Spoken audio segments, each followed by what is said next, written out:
Okay, let's get started. Just raise your glasses high. This one's sweet. Turtle time. Jeff Probst apparently blew it big time during the Survivor 50 live event.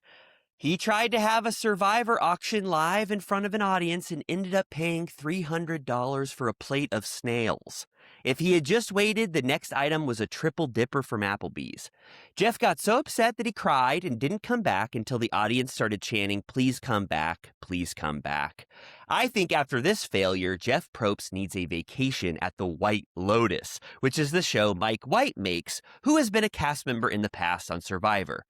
Amy, do you think Jeff should be fired if he can't do the bare minimum for a live broadcast? I didn't watch, but he did one of the biggest faux pas of live TV. Oh, he blew it so big. Mark Burnett was going, "Oh my God." He goes, "This guy sucks." He's been doing it 50 times, and he just fucking blew it right at the end. It was like he slid on a banana peel in front of the audience. So it was horrible, and I don't really know how his reputation can recover. You didn't see him bringing out Rizzo. I saw some tweets about it, but I tried to watch this season. I couldn't really get into it. I actually ended up hearing from fans that it wasn't as good as they thought it was going to be. Well, here's what happened.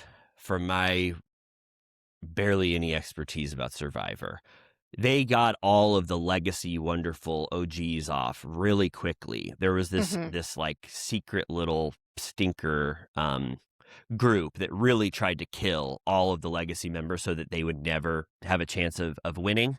So the last 6 were some of the worst Survivor players in history. Not worse in terms of strategy, but just no one was rooting for any of them. I personally wasn't. And then the best part of the entire season was this guy named Rick Devens. Did you get to Rick Devens on Which your one is he? watch? He's this wonderful person who I think he's like a broadcaster or something, and he pulled some of the best moves in Survivor history, and it was all in the middle of the season. But then once something happened to Rick Devens, it sort of petered out energy-wise. So I thought it was a flop too. I mean, Megan, don't even get me started. She doesn't even want to watch the finale because she doesn't give a shit about these final 5 or 6. This guy Jonathan, oh my God, he fucking sucks. This guy named Joe, terrible. So it's like they're horrible players, but and then to add insult to injury, Jeff comes out and he just fucking blows it live. He goes, "And everybody here's Rizzo." He goes, "I think he won." And everybody goes, "Huh?" They go, "What?" They go, "Rizzo didn't win. He was fucking like, I think he needs to, seriously, like I said, I think he needs to check into the White Lotus for 6 months. I think I saw that 2 of the cast members, I don't know which ones, are going to have little cameos on White Lotus. He's flying them out right after they're done here with White Lotus. But yeah, the second they got rid of Mr. White, I was like, goodbye. Mr. White. Wow. Reminds me of that one movie, Reservoir Dogs. I know who's not going to be taking a trip to White Lotus. Christian from Survivor, the one who voted off Mike White. Christian was terrible. Skunks. Christian was horrible. He kind of set the precedent for voting off legacy people. And then everyone started to take a page out of his book. I mean, you can't rebound after voting off. Okay, spoilers. Rick Devens and then Suri. It was just too much. Oh, was Suri the one that won charcuterie at the auction and then barfed so that she could eat more? Oh, that is a great question. I do not remember that moment. I think that was the same episode where that country musician started singing to them, and then Suri might have barfed either because of the music or because of the charcuterie. No, I think you're right. I think she did go in the bushes. Yeah, you're right. You're right. I think she did go into the bushes and barf so she could have round 2. Don't make me bring up that one of the items was a chocolate chip cookie and what? Milk. Oh, I was going to say that. Oh, I was going to say a very popular auction item is milk and cookies. And I barely want to say this, but when they get milk, you really see who's a milkhead on Survivor. When Rizzo got it this year, he goes, he goes, everybody can take my cookie, but I just want the milk. And he fully dunked it down his throat quicker than you've ever seen. So it is a testament to milk that's one of the like 10 items that they offer. But I, like I said, like, don't get me started. Like, should we move on? Sure. I probably, now that the show's formally over, will not. It was on my furthest back burner where if I just needed to put something on really quick, I would put it on, and then they'd be like, oh, this show is so long. I think I heard that the finale was 3 hours, including the reunion. I'm like, who on earth has the appetite for something that long? Yeah. I mean, if you're in on it, if you still care about what the outcome is, like you're having fun watching that 3 hours. But unfortunately, there's just nothing you can do to keep charismatic cast members on, because they're going to vote your ass off. And so, yeah, it flopped hard at the end. And I was rooting for Rick Devens. And then also, sadly, Ozzy. Oh, he blew it so hard. He had an idol burning in his pocket, and they voted him out. And he goes, I trusted you all. He goes, the Billie Eilish idol? Yeah, the boomerang, Billie Eilish. It didn't even boomerang back. Yeah, that was terrible. He goes, I thought I knew you, Rizzo.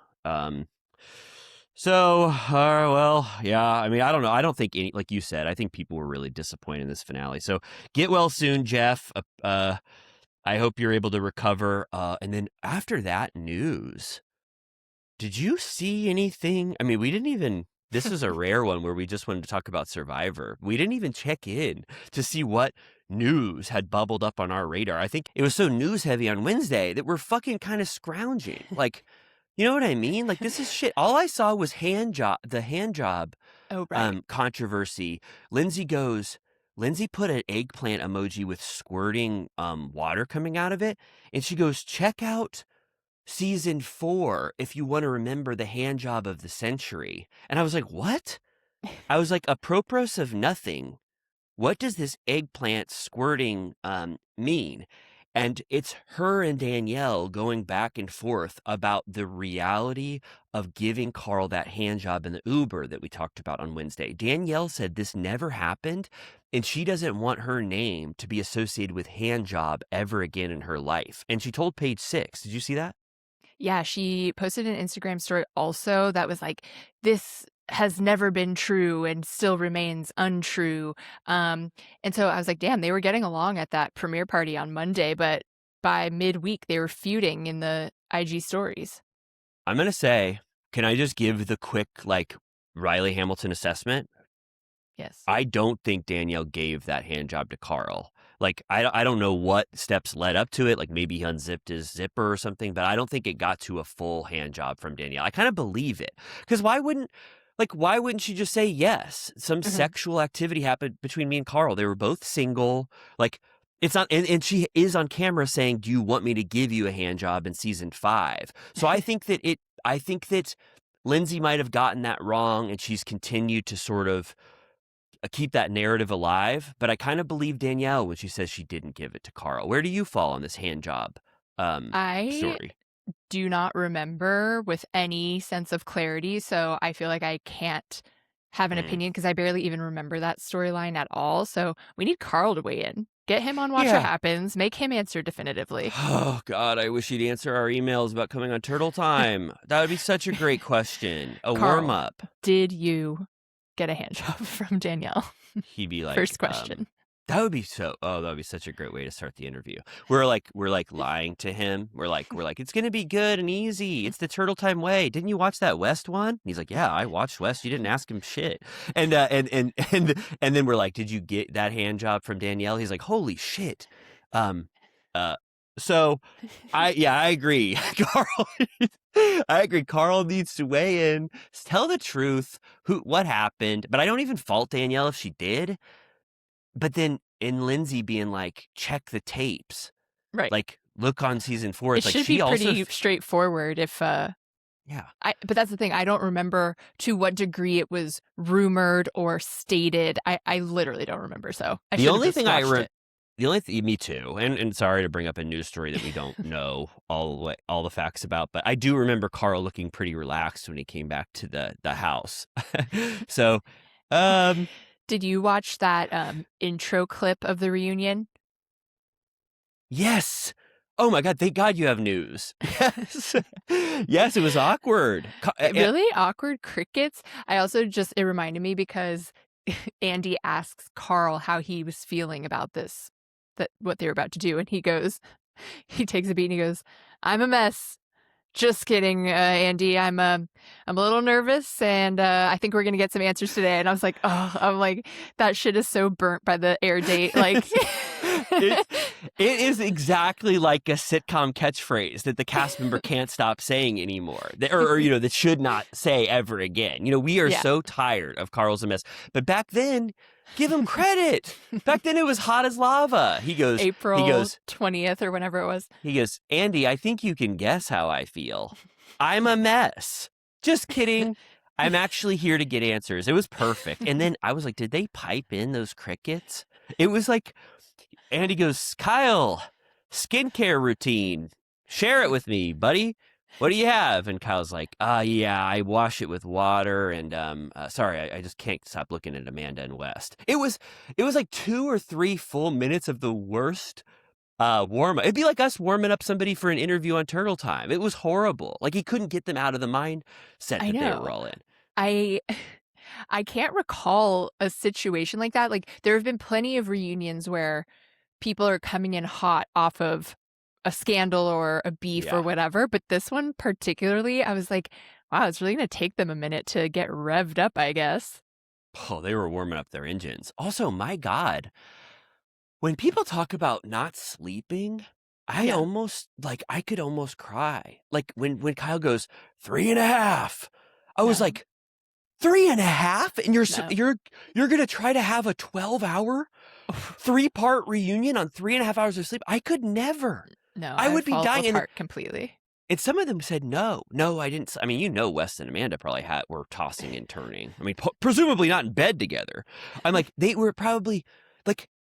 Which I understand, like you and I would be so nervous about the next day, but the fact that they are able to have a productive reunion and be on for 12 hours with no sleep, I thought was kind of shocking. Do you think that stuff will even make it into the final edit, or were they just throwing that away to give us a piece? I don't remember if it said specifically here's a snippet of the first 5 minutes, or if it was just if that's pre. Because I guess it did feel extra casual. Like it wasn't Andy going hey, everybody, we're here for the Summer House Season 10 reunion. So, yeah, I don't know if they're going to keep that in, actually. Yeah, me neither. It didn't have music. It wasn't edited. Like Andy burps at one point. It was like... well, because there was also that other clip. I can't keep all the shit straight. There's so many bonuses these days that they do these little releases. But there was the one where Kyle and Sierra were talking about getting their timelines straight or whatever, or they were like, Sierra's like, I'm not gonna cry, we're not gonna storm off. Like they were sort of doing their game plan. So I'm not sure how much of it is official, because it usually does start with them coming from the car. The shocking thing in the trailer was West and Amanda having a shared dressing room because they're like, yeah, just quarantine them over to the side. No one wants to share with them. And Kyle says in the clip, he's like, really weird to arrive separately, have separate dressing rooms. I don't know. I'm really excited though. Oh my God. I hope we get the screener over the weekend so I can prepare. Oh, bravo. You're in trouble. If Amy and I get the screener, I'm going to go nuts. I'm going to be seriously the cat that got the canary in my mouth around my family and friends. Hear I'm gonna ye, be hear ye. Hear ye. I'm going to be, but as we said, the code, I honor the code. I don't tell my wife or Penny or anyone. But if they hear me muttering in the kitchen, that's another story. They're like, please, is Carl a mess? Can you tell me? I go, my lips are sealed, baby. The screener embargo is not available yet to be lifted, but you and we're allowed to talk about it beforehand. I can't wait. I can't wait to get that. I think that I didn't see any other news except more Summer House stuff. Apparently, Page 6 reported that West Wilson took Amanda to his home, and sources are saying that she had the best time of her life. Likely story.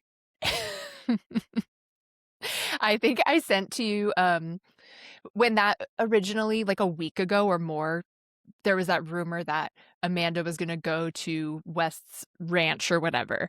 And I sent it on, I have like a couple different Bravo threads. One is Bravo Clubhouse, and one is the Vandersluts. Excuse my French. We're a little irreverent over here. That is so you guys. So us, you're so crazy.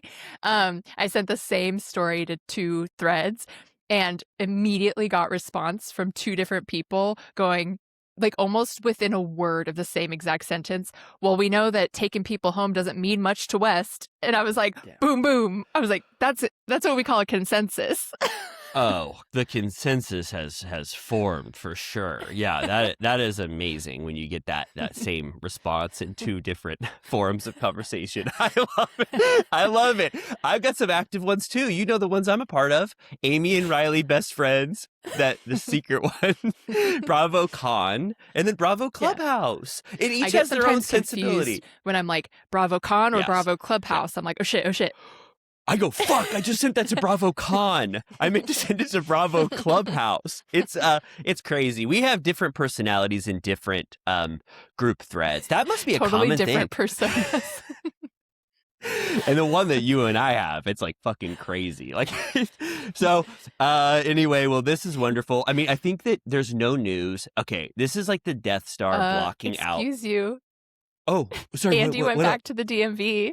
Oh my God, I'm so sorry. Oh, holy shit. I was just going to say the Death Star was overshadowing a planet. No. Andy apparently had to go one more time on the day that our episode was released on Wednesday. He goes back at the DMV, and I'm still having the best time of my life.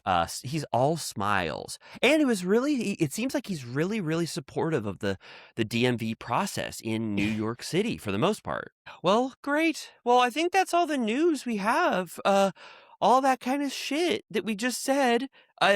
Summer House stuff, DMV, Andy. But now you and I, Amy, we have a lot of work to do here because we have 3 shows to recap. Yep. 2 of which I thought were wonderful. I thought Rhode Island and Atlanta, the things we kind of put on the back burner, were pretty incredible episodes. Rhode Island got deep and interesting, and Atlanta was a fucking masterpiece up until the final, it was a supersized episode, so the last 10 minutes I think it kind of trailed off a little bit, but all the K Michelle and plotting stuff in Atlanta, I was like, this is some of the best shit I've seen on Atlanta in years. I loved it. So the Valley is actually the stinker of the week.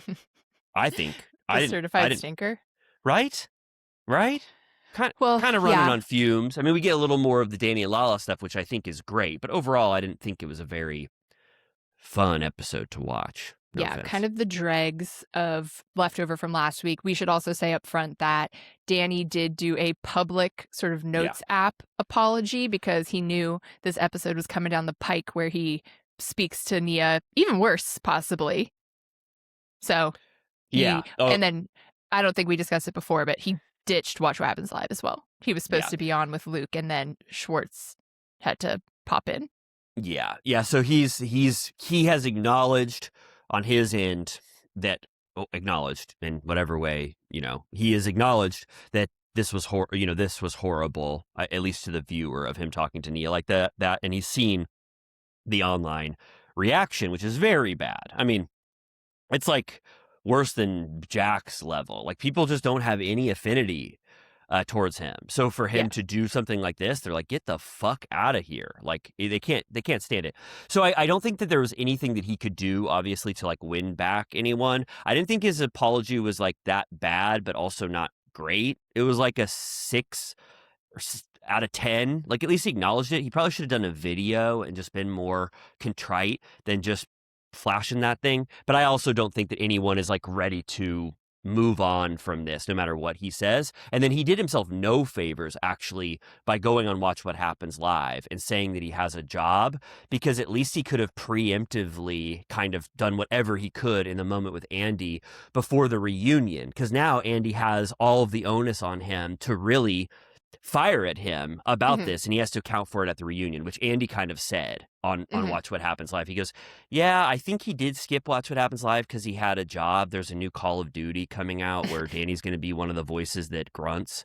But he is going to the reunion, so he's going to be held accountable there. So I think it's good to acknowledge that Danny has at least talked about how horrible this was. But again, there is nothing that excuses the mindset that he had towards Nia in these scenes. They really kind of show all facets of how he treats her, of how he acts when he's being blamed for something, the shitty behavior he demonstrates while he's drunk, how Yeah. we might have glossed over what Janet said about him because we were not particularly fond of Janet when she was the one making these accusations.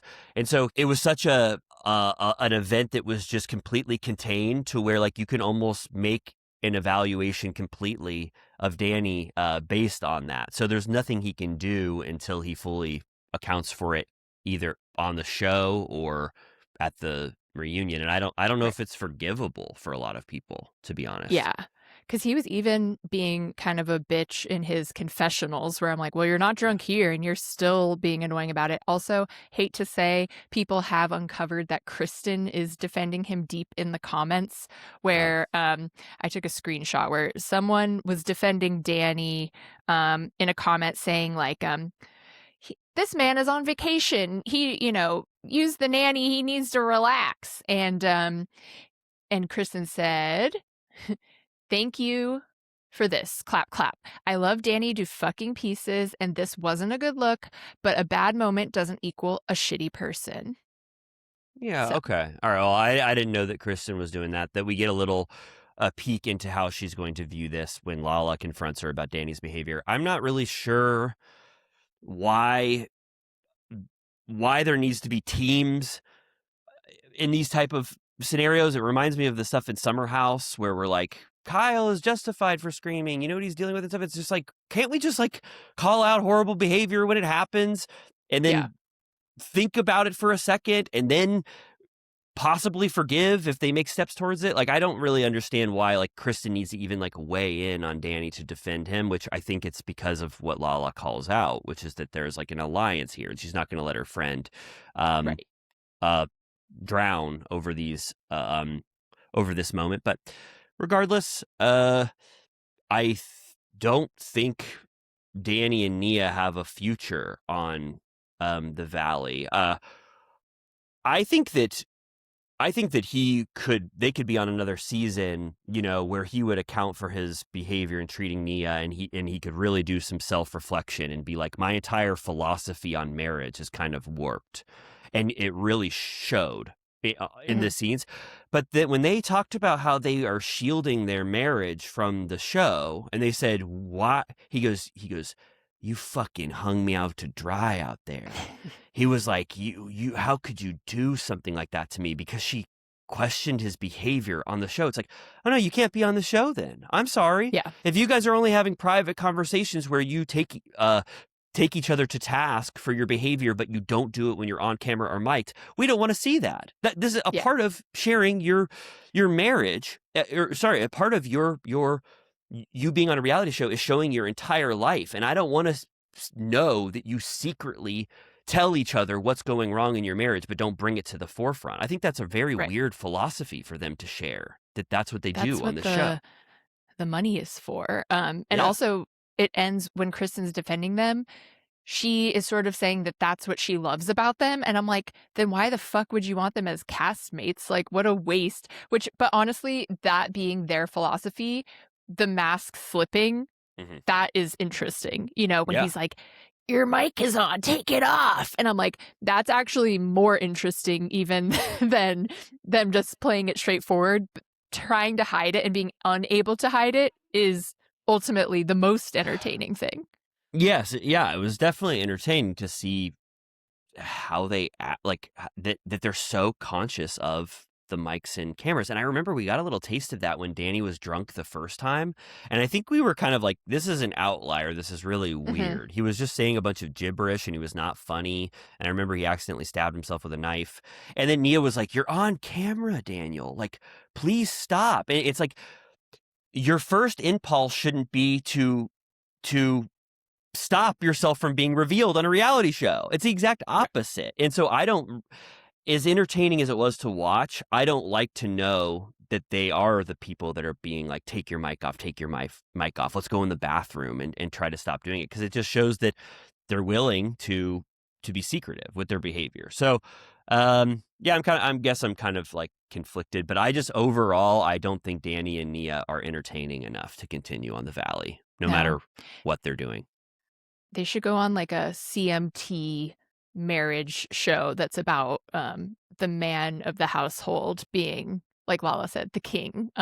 It's just I've seen a lot of commentary saying that it seems like the outline, which Lala actually, again, at the end of this episode sums it up, where she's like, they sort of have these like traditional Christian values where the man is the king, and you can tell by the way they talk. Like there's all these like podcast clips and stuff that are just, you know, like a man wishes to be respected while a woman desires to be loved, and just kind of like weird stuff that's like about gender roles that's a little just like strange to me. So I'm like, I don't know if you guys are like really the POV I'm looking for at this stage, especially if you're gonna like try to front like you're this like beautiful perfect family, and then quietly you're like drunk and like abrasive. Like that's whack.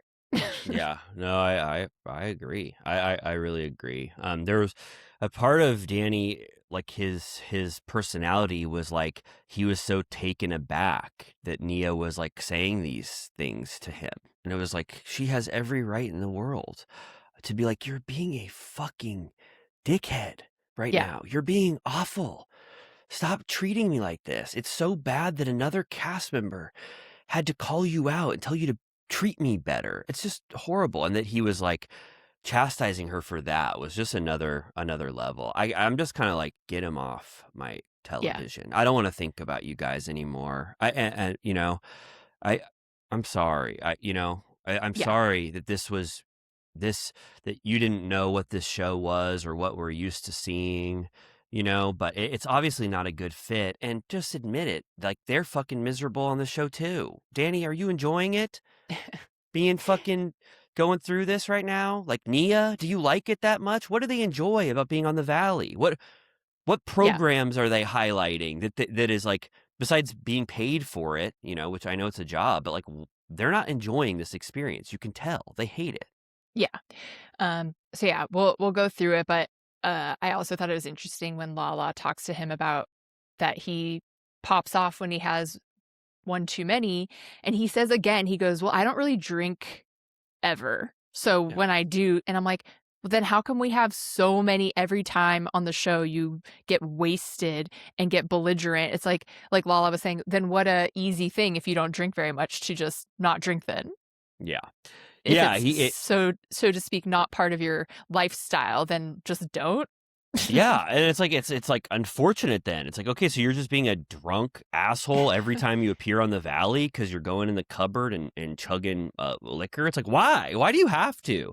Like, I don't want to even talk about his like drinking because I don't know what his association is. I just know for me personally, if I was abhorrent while I was drunk every time, and there were 6 examples of it, I would probably lessen my drinking. Like, why not just have 3 beers? I hope it's not 3 beers that are sending him spiraling into He's a little Polly Pocket into hell. But yeah, no, total. But yeah, so all this to say, we'll talk about it as we go through it. The main event of this episode is the aftermath, and Lala kind of taking it upon herself to be like, what the fuck is going on with Danny and Nia's marriage? She couldn't believe it. She's like, what's going on in this show?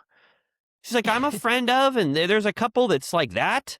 Danny treats Nia like that. So it's a little bit of that, but we have to kind of, this trip sucked. Bummer, dude.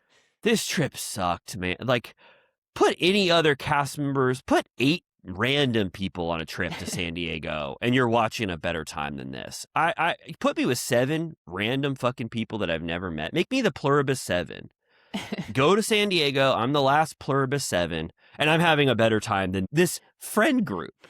They're having the worst time I've ever seen. The zoo trip, Belmont Park, and then competition night is a horror. It was a horrible trip. I just, it was just when they were leaving, I was like, what the fuck was that? Yeah, sucked. They really were trying to the pageant stuff was so try hard. Like Ugh. it was giving like bridal shower where they're like, "We're gonna wrap you up in toilet paper. It's gonna be so much fun." And then there's like a huge drama right in the middle of it, and they have to then pretend that it's lighthearted still at the end. Danny also, he's like, "Why don't you have my sash say Miss Triggered?" Like he's still fighting with Lala. Like there's even more than there was last week where he's like, "You don't have the right to talk to me like that." And Nia's like, "Please listen to Lala. She's trying to express her feelings." And he's like, "Don't talk to me like that." She tries to like, at one point she really is obviously trying to like sweep shit under the rug so they can move on with the night 'cause she's so desperate to have any modicum of fun. And she's like, "I can see that your attitude has shifted. Thank you so much. I love you." And he goes, "Don't talk to me like that." And I was like, the way I'm telling, I keep, every time we talk about it, I'm like, if I were her, I would have been like, "You're on your fucking own. Have fun. Nobody here likes you." Like, I would have been like, "Bye." Like, I would have snatched the wig off and been like, "Do your own fucking makeup. Like, I hate you." No, she really, like, that was such a horrible moment of her trying to be sweet again with him and pretending that his energy had shifted, and then he says that fucking demon tongue shit back at her. I was like, what the fuck is going on? It's horrible treating your wife like this and then giving her even more of it. I mean, to the point where, stepping ahead, Nia apologizes to him in the morning for some of the shit that she did. It's like, what the fuck is going on here? It's horrible. And it's just sad to watch Nia kind of smile through it and pretend that everything is okay while acknowledging that it's horrible in her confessional and knowing that Lala is in the right to tell Danny to stop talking. So there's that energy. Danny is so drunk. I mean, he had like 4 Mike's Hard Lemonade, and he's like going nuts. He's so lame and unfunny. People are talking about it now, but whoever the first person in Danny's life who said you're really funny really did a disservice to the world. Like, he has never been funny once in his life, and to do that constantly, I guess maybe when he's drunk, maybe he thinks he's really ripping, but he does the worst shit you've ever seen when he puts his dress in his underwear and goes, "Look at my underwear." He starts spreading his legs on the couch doing bicycle wheels so his penis can be shown. It's just the craziest shit I've ever seen in my life. What did you think about Schwartz's look? I thought it was remarkable that Schwartz was able to pull off a look that was almost 100 times worse than the last look he did on Vanderpump Rules. It was shocking. What was he even going for? It was like, honestly, deranged. It was something else. I don't even know if I want to fully get into it. I just could not believe the reveal of that being how Schwartz was presented to us. Zach was great. They were all okay. Jesse was okay. I didn't know, this whole judging, like you said, the event was so overshadowed that the judging and stuff was so so lame. It was like Miss Congeniality won it in 4th place. And then Miss Triggered or whatever, Miss Spirit won it. It was like, no one cares about these results.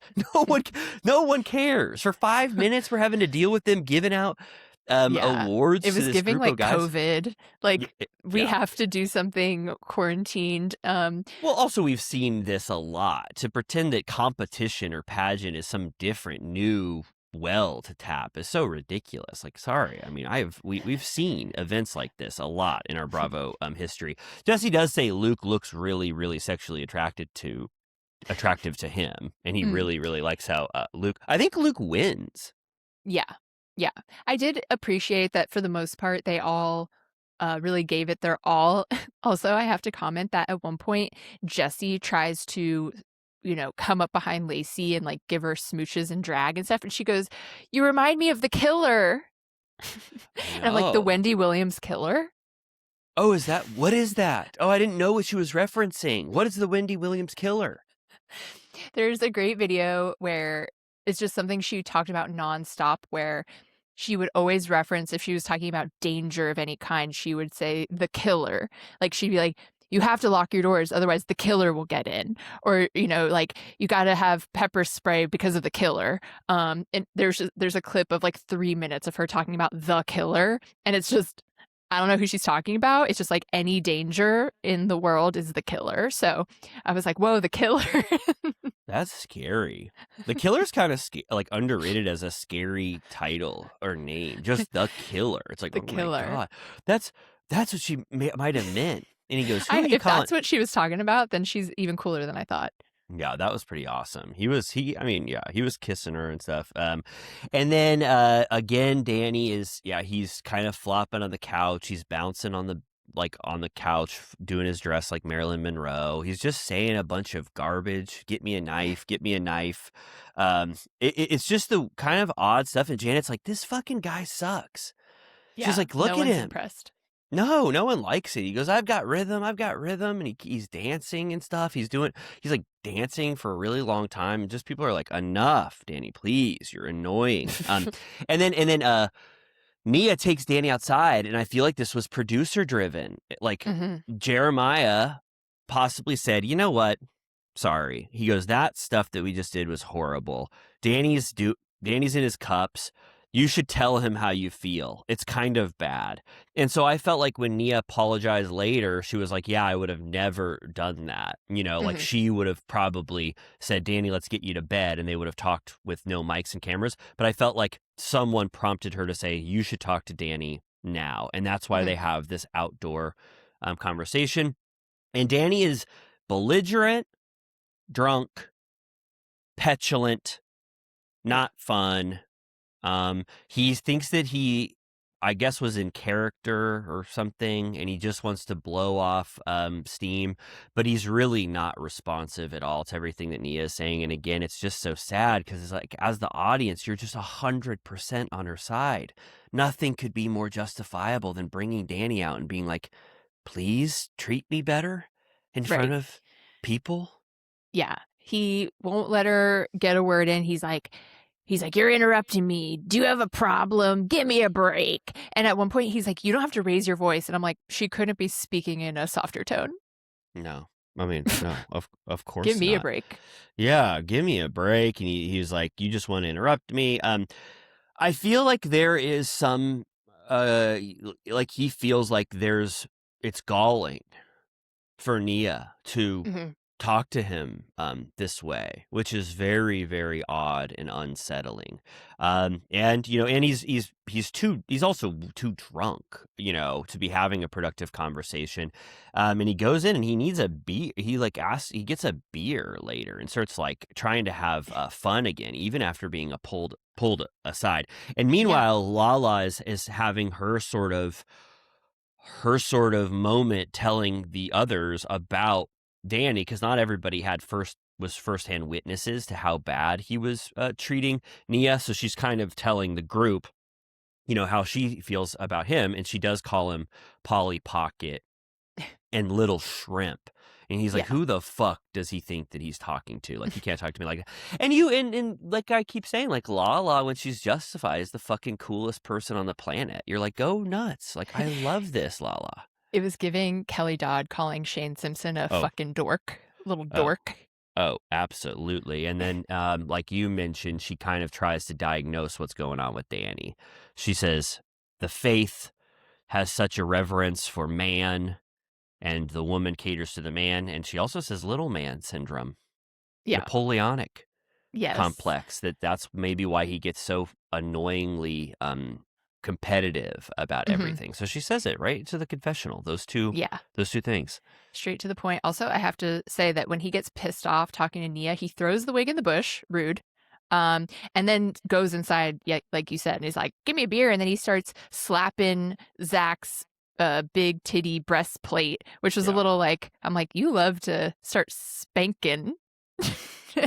And then there's a conversation, I think it's in the morning, but Michelle is like, everyone agrees that he gets out of pocket. And Michelle is like, I'm sort of used to it because I was married to Jesse for so long that I have a higher threshold for dealing with these like monstrous, difficult men.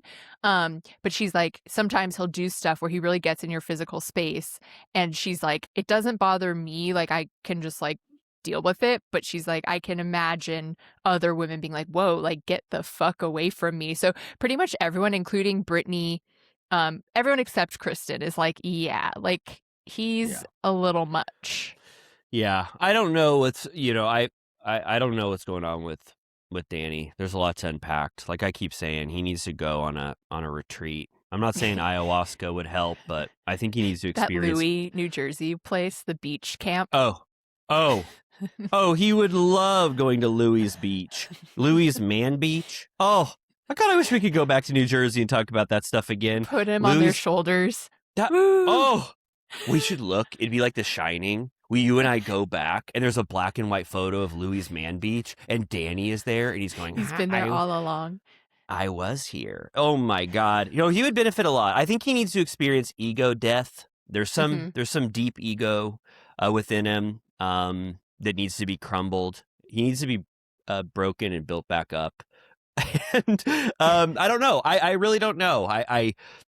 It's rough. It's rough for Danny. There's more. We already talked about the mic off shit, but he goes, I can't believe you said that shit. I can't believe you said that shit. And she goes, darling, please stop. Shut up. We've got mics on us. Like, how bad do you want to look? Seriously. Like, she's anticipating the reaction that we're having now. She's like, are you Daniel? I've got my mic on. Shut up. Stop belittling me and berating me on camera now. And he goes, get your mic off. Get it off then. Take it off. And then they go to their room to presumably have a strategy meeting to end all strategy meetings of how they're going to handle that the next day, which leads to the next day where they have their conversation. He's like, there's a camera following us. She's like, then stop talking. He also is like, it's so sad. She talks to him like a child who's having a tantrum. She goes, you've had a long day. You're tired. You've had a long day. I'm like, okay, he's fucking 45 years old. Like, God. Yeah. You didn't finish your Uncrustable at lunch. You're supposed to have water, but you had a Mike's Hard Lemonade. It's like, oh my God. It's like, you're just so tired, Danny. So he's horrible. He's treating me like shit. He doesn't care. He doesn't care. And then the next morning, he's like, fuck. My God. Holy shit. He dunks himself in water. It's like a baptism. And Nia goes, sorry, Daniel, to put you on the spot. Back there, alluding to the fact that they don't have big conversations about their marriage and about disrespecting each other on camera. And then Danny finally acknowledges that he took that weird competitive spirit too far, and the tone was completely wrong. So he apologizes, but they've had a lot of time to reflect. Yeah, there's something about his demeanor in his confessional specifically, but even here where he tries to like always have this little smile on where he goes, I get a little competitive, like, so sue me. Like, it's like, shut up. Like, I don't need personality with, your apology with a side of humor. Just say it normal. Yeah, and also it makes you imagine that, he hasn't reflected properly on it. If he's like, boys will be boys, that's just how I behave when I'm in pageants with other people. It's like, no, that's not right. It's not an excuse for anything. Like, that was a really weird personality he adopted. It was a way to casually be mean to his wife for an extended period of time under the guise of being a competitive person. And it's like competition, no matter how competitive you are, it shouldn't affect anyone else in your life or anyone you're playing against. I fucking hate getting around extremely competitive people. It's the weirdest shit in the world. I don't know if you've ever playing ping pong with people that are overly competitive. They're like, fuck, I don't normally lose. I don't normally do this. I'm like, who cares? I don't care. I just want to beat your fucking ass. I'm like criminally uncompetitive to the point where it's like, do you want to try? Yeah, I love being good at stuff. Like, I love doing stuff that I love to do. Like, I love playing ping pong, but I'm not overly competitive to where it makes me pissed off. I want to beat people, but I don't let it make my behavior horrible. It's like, it's unbecoming. Especially like Lala said, she's like, you're getting that hype over a synthetic wig. Like, sorry, you look like shit. Who cares? Like, you were never going to win anyways. No, he was terrible. He lost. I'm re-ranking those pageant You contestants. lose. You lose, Danny. He fucking lost. You were 6. Everyone else was much better than you. You looked like shit. Okay, and then I would say that it's half. It's satisfied to Nia's standard of Danny. But then she goes, guess what? Remember what else we said in our strategy meeting? Lala had the right to tell you to snip at Polly Pocket, so you better shape up and apologize to her. And he goes, oh yeah, I know. Yeah. That's coming. So that leads him to have his conversation with Lala right now, right after this. Yeah, which you can tell he hates having to do this. He's like, can I leave now? Can I leave now? Especially she brings up the drinking, and in his confessional, he's like, she didn't need to say that. We're not friends like that. Mind your fucking business. And so I'm like, ooh, like that again is interesting that Lala's really pushing his buttons. She's like, I've got your number, bitch. Yeah, I thought she did it though in a pretty productive way. I do know respectful. I do know she pushed his buttons. He was pushed. He's like, I don't need someone like. Unfortunately, though, when you share an Airbnb with people, you've been in Airbnbs before. You see people's true spirit pretty soon, and you're like, "Whoa, I saw something weird about my friends." I know people know this. Yeah, I go to an Airbnb with 7 of my friends, and the couple starts bickering. You're like, "Ooh, I saw something weird." You have the right in that moment, I think, to assess these people, and especially on a reality show. For a lot of this is good advice, and we're saying this as viewers who don't even fucking know this guy. I mean, we got one cameo from him, so we kind of know him a little better, but we don't even know him. Imagine what his actual personal life is like and all the stories they've heard and witnessed firsthand from them. So for Lala to be saying that, it should ring even truer to have someone like Lala who's experienced this and who admits that she changed into a person that she found to be horrible too. So I didn't know why he couldn't acknowledge it, because it's just so evident that Danny turns into a worse person after 4 or 5 beers. Yeah. And again, him pushing back on it shows that there's no growth, and he was only ready to apologize for this behavior when it got to the audience reaction taking him to task. Totally. Yeah, I think he's like, fuck, I literally barely survived last season what I got in trouble for out of drinking. And then I think there's also a scotch of him thinking that this is his show and that Lala has no place barging in. But I'm like, hate to tell you, like, she has more star power than any of you guys. Like, I understand that they're all protective of having like a new show and not needing, I'm putting in quotes, the old OGs. And I'm like, no, guess what you do? Because your show's going to get fucking canceled. And the only moment that has even caused us to have a conversation about the Valley this season is Lala interacting with Danny. She's already proven her worth. I would rather watch Lala nap for 2 hours than watch an entire season of Danny and Nia, whatever they wanted to bring to the forefront. She is just so much more powerful in every way than those two. And I thought it was good advice from Lala. I really felt like she took his apology to heart and gave him some advice, and then he pushed back, and it's going to set them off for even longer. But we know that Lala ends up carrying this on, kind of confronting Kristen about possibly pushing this stuff under the rug because of her alliance towards them. One thing I thought that was kind of interesting, I don't think the Janet and Nia conversation even deserves to be. It was like Nia tried again, and Nia goes, I don't like you. I think you're a bad person, and I actually don't want to move forward with you. And Janet's like, well, fuck me then, I guess. What's the point of this show then? I think so too. I just didn't understand why they were doing it then, why Janet felt compelled to apologize to Nia right then after she knew that Danny was kind of being put through the ringer, and there's just no saving that relationship. Also, Janet kind of, when she gets any pushback and an apology, like, no offense, I love Janet and Jason, but when Janet gets like any pushback, she kind of like she kind of immediately starts justifying herself and like, well, we all do that. Well, you did that too. Well, Danny, she goes, Danny does that. What, did you see that post that he liked on Bravo Breaking News? And it's like, no. Like, and then they show that he liked this horrible take from Bravo Breaking News. No offense. God love Bravo Breaking News, but could you imagine if you had that take etched in amber like that? I was like, woo Oh, boy, right, that they're the fan favorites. we said some stinker. Don't get me started. I've said some bad takes, but imagine if you're being used to justify Danny and Nia being the powerful people on the show. Like, even when we were not on Janet's side last season, we were not fucking saying that Danny and Nia were fan favorites. Like, they were still not charismatic, fun. They were lame. It was kind of hard to even take sides in that. So Janet uses that to justify that Danny's kind of in the internet world, kind of showing his side of things. I mean, he still is. He liked a turtle time. Hell yeah. Thing. Well, we were fucking giving him so much shit. We were like blasting him. He was like, I like this. He's like, I can take it. He liked it. Janet commented when I said she wears too much brown. She says, I like brown. So they're seeing our stuff. Hopefully we'll get featured next season. Maybe we'll get featured this season. We don't even know. Also, I wanted to say, just before I forget really quickly, Luke on Andy asked Schwartz and Luke about Sheena and Lala's feud.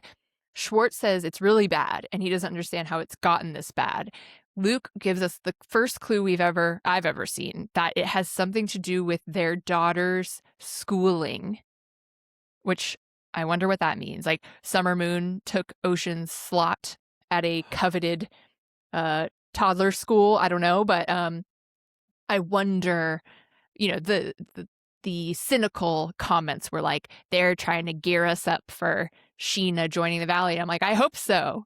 Goddamn. Oh, of course I hope so. Oh my God, I'll take anything. No, I want Sheena to come fucking like a rocket ship onto the show. That would be amazing.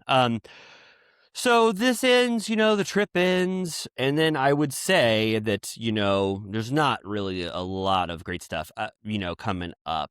But we can go kind of quickly through it. I have to say, this next scene was so sad for me.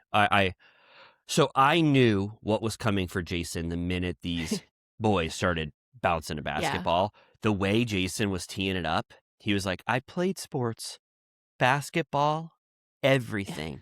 He goes, it's been a little while though. And I was going, oh my God, I hope that this is not the scene of why Jason was on those. He had the leg cast when we saw him at BravoCon, and he goes, I had an injury. Riley, my friend, I had an injury. And I was like, Jason, what? Yeah. What happened? And he goes, I was playing basketball, but I had no idea it was on the show. Right. I had no. Did you think it was filmed? It was sad. I felt bad for him. It was like embarrassing. Like, not that I thought it was embarrassing, but I think he was embarrassed the way he stayed on the ground. It was just like, I'm keeping my head down until the paramedics get here. I was like, poor guy. It was a severe injury on camera. It's up there among the worst Bravo injuries. It's really horrible. And they're playing and it's all fun and lighthearted. And he goes, my knee. Like, the first time he jumps, he goes, ooh, that kind of hurt my knee. And I was like, oh God, oh no.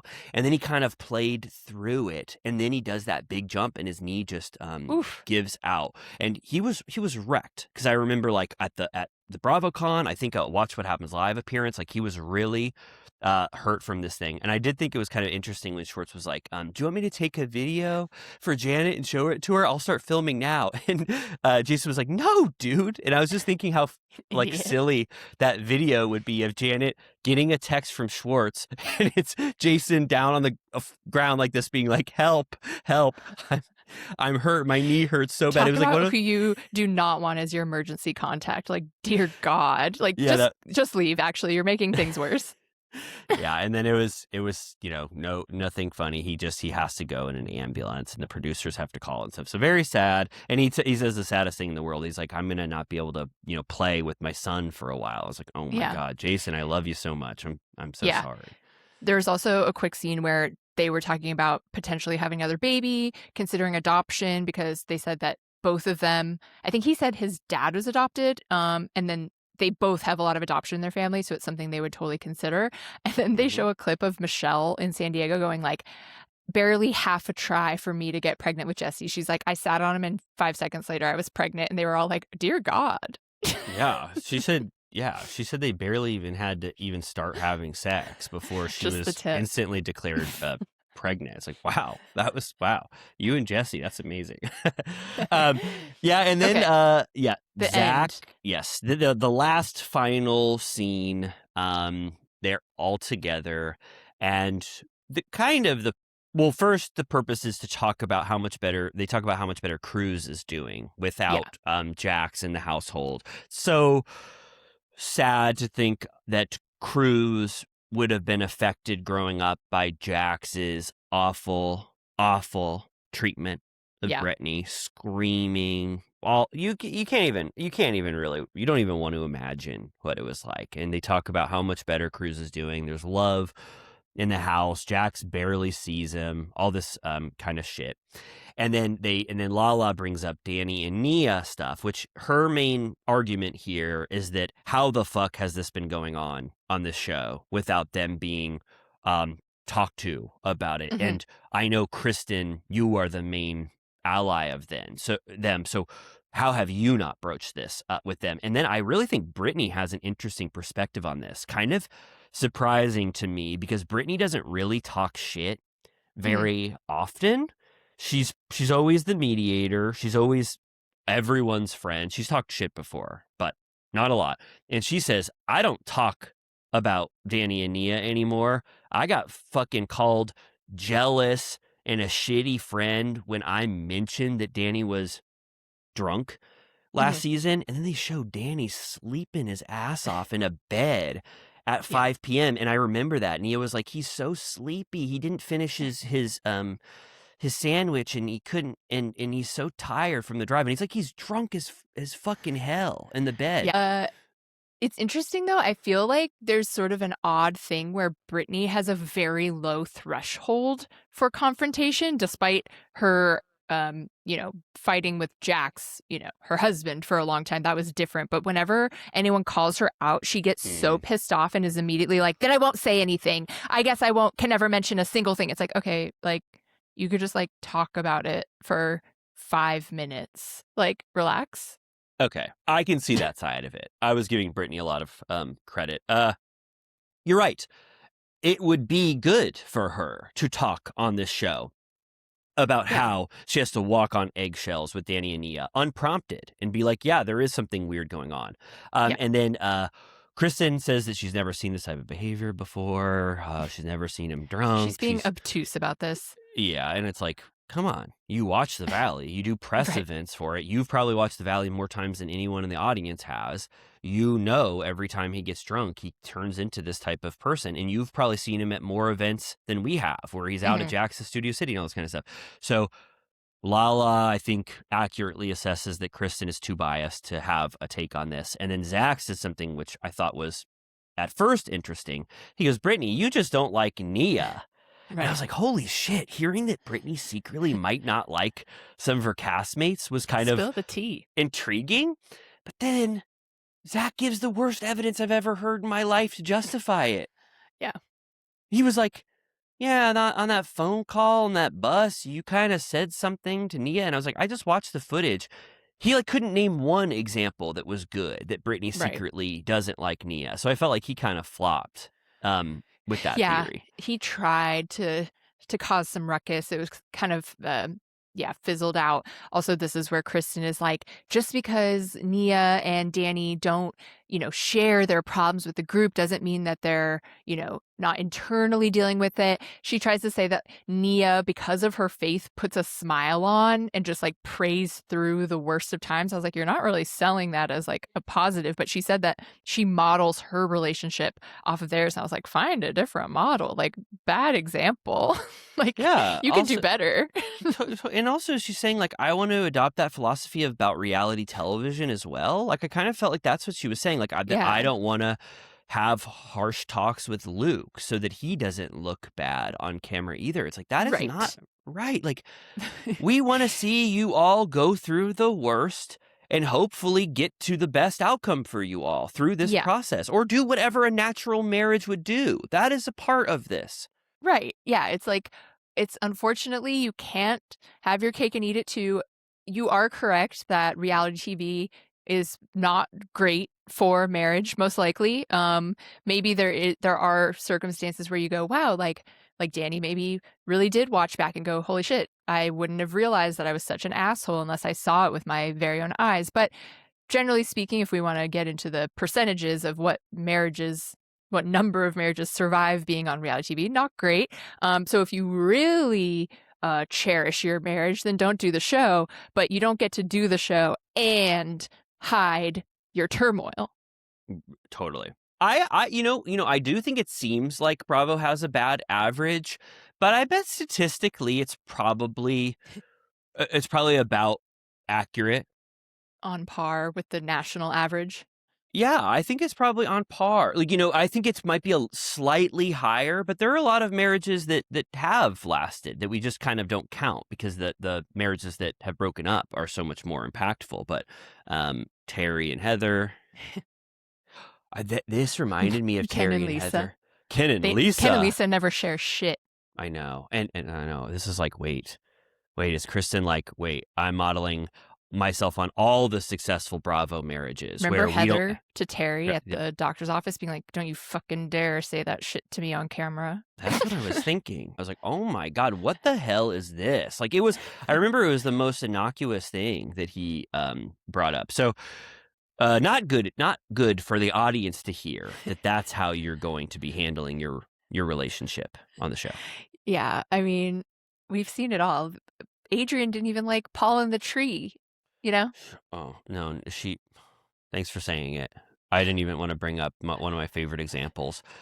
It was supposed to knock her socks off. Where's Paul? Where's Paul? Where's Paul? Like, it was so cute. And Maloof had the worst reaction you could ever imagine from someone who got dressed up and posed up in a big tall tree like Puck. So the beginning of the end. That was horrible. All right. Well, I don't know if this episode was good. It certainly wasn't fun to watch. Kind of sad, weird, not good friends. Bummer summer. But next week, Brittany gets her ta-ta surgery. Holy shit. I can't wait to see that. Okay. That's great. Well, Amy, do you mind if we take one of those, I forget what we call them, certified turtle piss breaks before we talk about Rhode Island and Atlanta? Please. And we're back. Yoo-hoo. Yoo-hoo! Did you see that they're filming the Rhode Island reunion today? Yes, I saw it because I looked at the seating chart. I thought it was so cute how they put everyone in a little pearl within a clam.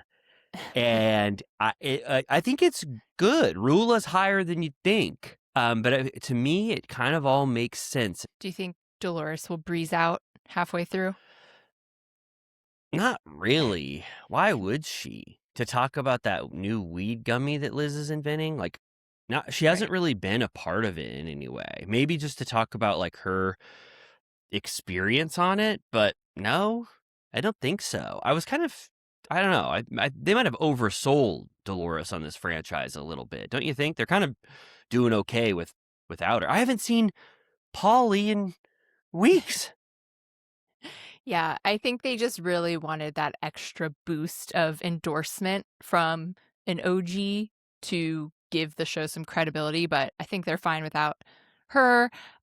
With every passing episode, this new episode opens with Alicia, and I was like, yeah, she is a find. Oh yeah, she's like that star quality that you just get. Like everyone knows probably that they're in they're witnessing, a master at work. It's kind of like Lisa Vanderpump, where everybody just knew on Beverly Hills, and that's why she got the first scene of Rhode Island. I think she's going the most viral, for all of her quotes and everything. She's just so fun and unique. And it starts out with this episode, she's learning to drive again because of after that horrible accident where she ran over that woman in the middle of the street and ran her down. I think she's trying to learn to get behind the wheel of the car again with her husband because she has to start picking up their daughter from Hmm. from Yeah. school. Yeah, she has a whole ritual where she has her crackers in the bag in the center console. She's like, I need a cracker before I drive. She also is like, look, a 4-leaf clover. And he's like, that's a weed. And she's like, it's a 4-leaf clover. I love the way she moves through the world. She has to spray herself with rose water. She has peppermint oil and gum. She has to do all of this stuff before she can drive. And he's like, please, God, get back on track with driving because I can't keep picking up our kid every single day. And she is talking while driving about that they're going to have dinner with RHOA and Brian. And she's like, I really don't want to have to tell her about this goddamn video that Joe Ellen showed us. And somehow it got pitted on her to, I guess, because she's closest with her. Is that what they said? Which we don't see happen, but it seems imminent that she knows that she's the one that's going to have to share this. Yeah. It would have been so wild if she shared it to him at that dinner. Like, it was just too much. She admits, she was like, I can't do this. Like, I can't be the messenger for that. I can't give you a scene like that right now. It's just like too real, which I don't fault her for it, because I kind of was like, I don't know if that's kind of natural. If you in the moment Right. felt like this is way too awkward, Brian's in too good of a mood, he's being a little too fun at the table, I just like can't do this. I'm like, okay, well, you don't have to deliver an unreal thing to us, but it would have hit kind of hard if she did. Yeah. Why is Brian like the shadiest figure of all time? I actually was kind of reassessing him this episode. I actually thought he was got a little bit cute at that dinner. He literally, his phone dings and he looks directly into the lens of the camera and says, I have to go to the bathroom. And then he goes, I had a business call, but I'm all good now. And they're like, I thought you went to the bathroom. Yeah, he shouldn't have done the dual excuse. Hold on, excuse me, I have to go to the toilet. Just kidding.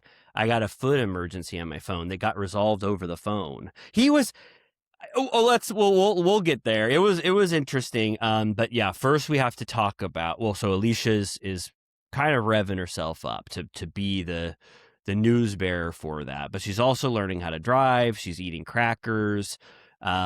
They say that Google trend words crackers is up big since Rhode Island started, because no one was really talking about crackers in such a big way before Alicia.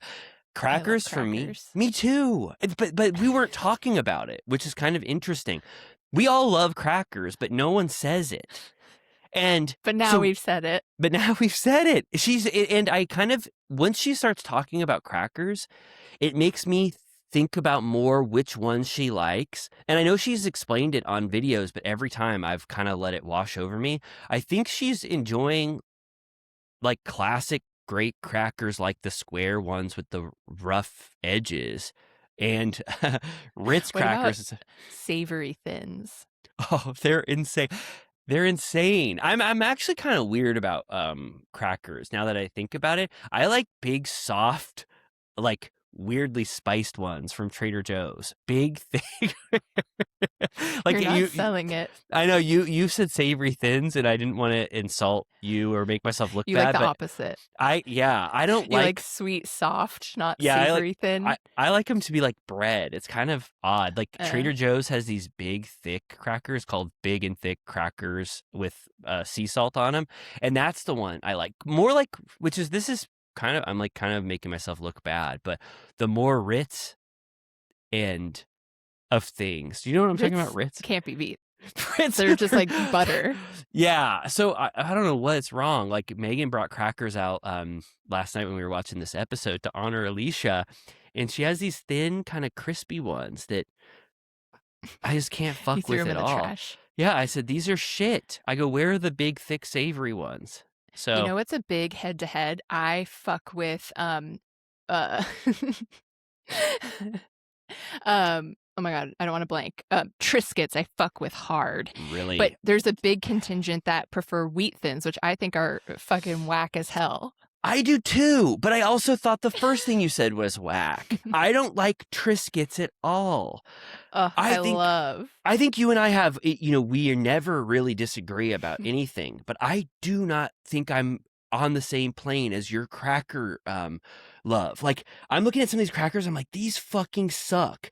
But then I look at these raisin rosemary crisps from Oh, come Trader Joe's, on. and that's my favorite type of cracker. I like thick. You probably, I raisin. Yes, yeah, raisin. Like, so I only go to Trader Joe's, so I only have what they offer. But this Ritz Golden equivalent, rounds. nobody look at my phone about don't look at the other tabs. But I like all this stuff where it's like thick, hearty, weird crackers.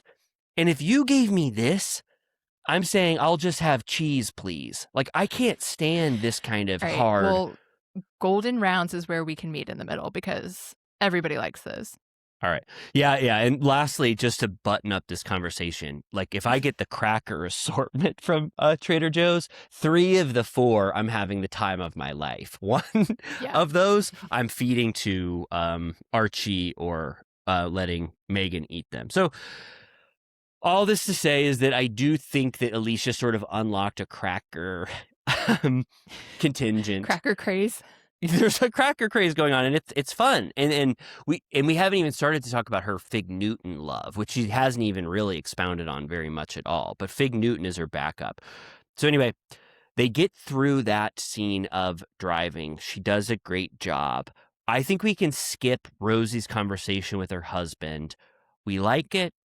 Great job. Love Fun. their dog. Loved Clemmy. But I didn't So like cute. that.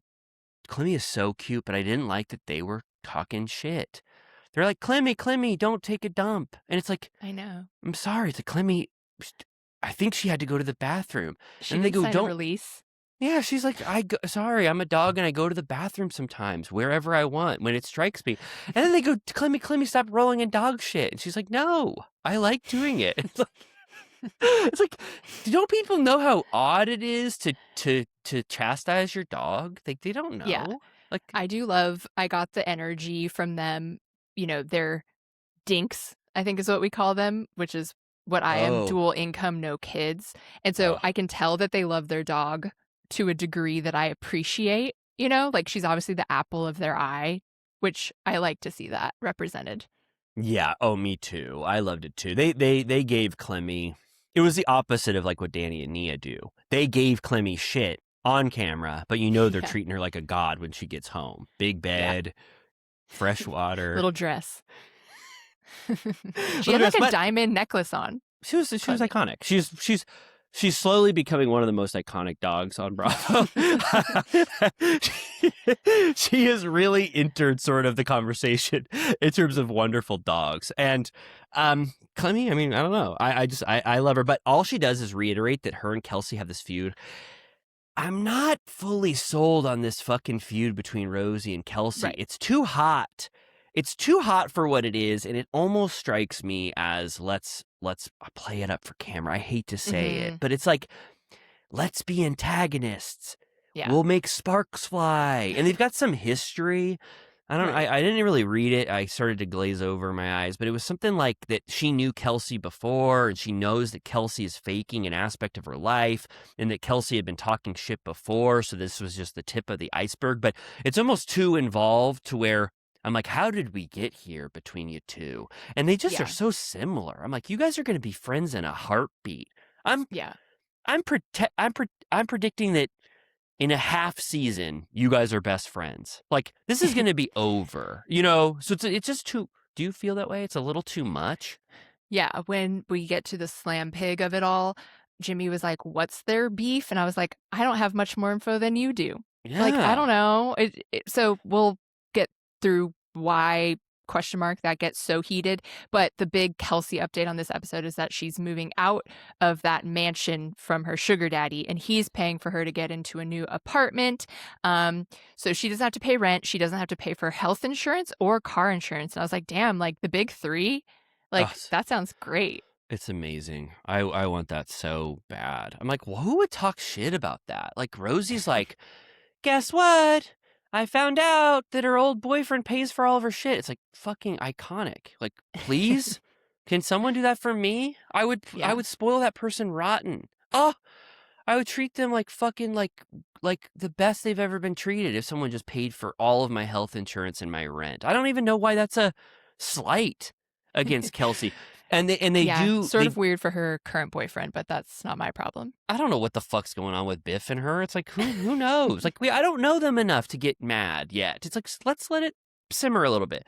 And then Rosie keeps saying the square footage. And I'm like, I don't even remember. You and I are recapping this show, and I don't remember how much the square footage was brought up once.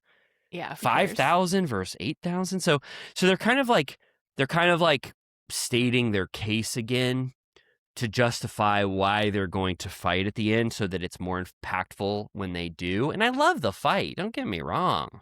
Slam Yeah. Pig, when it comes later, I love it, but it's not entirely earned. I want to say this really quickly about Ashley's scene. I know we're not going to talk about that very much at all. I kind of feel bad for Ashley because I think that she is pretty cool, moderately funny and fun, has stuff to say. I think her relationship with her husband is interesting. Get me back to Audrey's, please. I've never wanted to see a coffee shop more in my life, but I feel like because she's not organically friends with them, she hasn't become friends, and they're kind of treating her like an oddity where only Rosie can like give her scenes. I forget if it's Rosie or Kelsey. It's her friend. Rosie is her friend. So I'm just like, she's kind of being wasted, and I know that there's a compelling person here. Like, I even seeing her as last chair, I'm kind of bummed out. It's just a matter of like Liz and Alicia, whoever the power center is, needs to like embrace her. So I just want to like advocate for her because I think that she should definitely get a second season. Yeah. Do you feel that way? Like, she's not being used well. Yeah, sort of odd man out. I wanted to say also that I guess it made sense for the reunion for Liz and Alicia to be head to head. I think they're going to have more drama and they go way back, but Liz hasn't done much. Like, I feel like Joellen has been way more integrated than Liz has. So it's kind of interesting that she energetically feels like some sort of a pillar figurehead. Like, at least like when the show first started, you're like, okay, she's like one of our main, like our leader because I guess of Dolores, but in practice, she hasn't been on the show that much. No, I don't want to do my rankings, but Liz is near the bottom. I mean, I'm Alicia, Joellen, top of the fucking clam. Like, You're those Joellen Rising. Oh, I am Joellen Rising. She has actually risen to where I'm like, oh shit, fucking Joellen is awesome. Like, I've always loved Alicia. Joellen is a secret star. And then Kelsey and Rosie are almost like they're the exact same almost. Like, they've made all of their drama interchangeable. They've made all of their drama sort of centered around each other, but they're both great. Like I think they're good. Ashley hasn't had a chance, and Liz is the one that was kind of the biggest letdown for me, just because you kind of are going in thinking that she's going to be one of the faces of this franchise. But and then, so back to that Ashley scene. It's not that notable, except that her husband, which I don't know, I think I relate to something about Ashley and this coffee shop. Like, this is my dream, to own a coffee shop. Like, back in the day, I wanted to own one, but they're like, my husband won't. Like, he can make content. He'd be the king of the content heap if he just put his mind to it. But he's like, no, I toil at a coffee shop and I lose money. It's a money pit. And Ashley doesn't, understand. So I think that I'm really interested in that dynamic, and they don't give us a lot of it. Yeah. No, it's very interesting. I feel like a little bit unspoken of, we talk about how much returning cast members make, that, the Vanderpumpers possibly got like priced out of being 10-year, like it was too expensive. Like, we talk about pay on the show, but it sort of goes unspoken how much, what bounty these people are making on Instagram. Like, I just saw something of like Bethany talking about all of the like bullshit she promotes on TikTok and Instagram, and she's like, I make so much money. Like, it's this whole subgenre of how people are making millions of dollars. That's why Madison bought like a $5 million house on Southern Charm, and you're like, what? Like, in what world? Like, aren't you a hairdresser? And it's like, no, she's like an influencer of the highest order. Yeah, and I don't think we've adapted on Bravo as Bravo viewers to that being the main source of almost every Bravo celebrity's income. Like that it's Right. just unspoken that they are all social media personalities who are making so Yeah. much money. Remember when Luann was like, "Got to do my cameos today. I'm going to make $8,000 when I get through them." It's like we're still in the mindset of like, what is your job? And now it's like the internet is everybody's job for the most part, or Right. most Bravo celebrities have a side income of doing all this stuff. I know. Yeah, like it seems so Valerie Cherish coded to do cameos, but when you run the numbers, you're like, yeah. no, they're making like millions of dollars. Oh yeah, yeah. I'm making millions on Cameo. It's like a gold mine. So then, okay, next. Now this to me was the best scene in Rhode Island history so far, just because it tapped into a new sort of emotional resonance by having Joellen bring her mom to her grandpa's house. Her grandpa has just recently passed away, and she had a beautiful relationship with her grandpa. And it's for the first time she's talked about her relationship with her mom, but she actually figures out a way to sort of organically bring up the topic with her mom in the moment as they sit on. I mean, organically as I'm having a scene, but I did think that she did a good job of like, to me, of getting her mom to talk about this really sensitive topic No, with her. it was ultimately fruitful, but I was a little bit like, damn, like her mom must have whiplash because all of a sudden she was like, why didn't you love me? Like, why did Yeah. you treat me like absolute shit? Her mom's like, oh, fuck, we're talking about this right now. Yeah, I thought so too. And also she's on experience on the show. So for her, I was actually looking at her reactions a little deeper because I was like, how do you handle something? Like if I went to a friend's house and they were on a reality show and they told me the deepest thing of their lives to me, like how would I handle it? Like would I be like, whoa, I was not ready for this at all? And also she's never appeared on camera. I thought the mom did a decent job, like gave us a little peek into what is going on.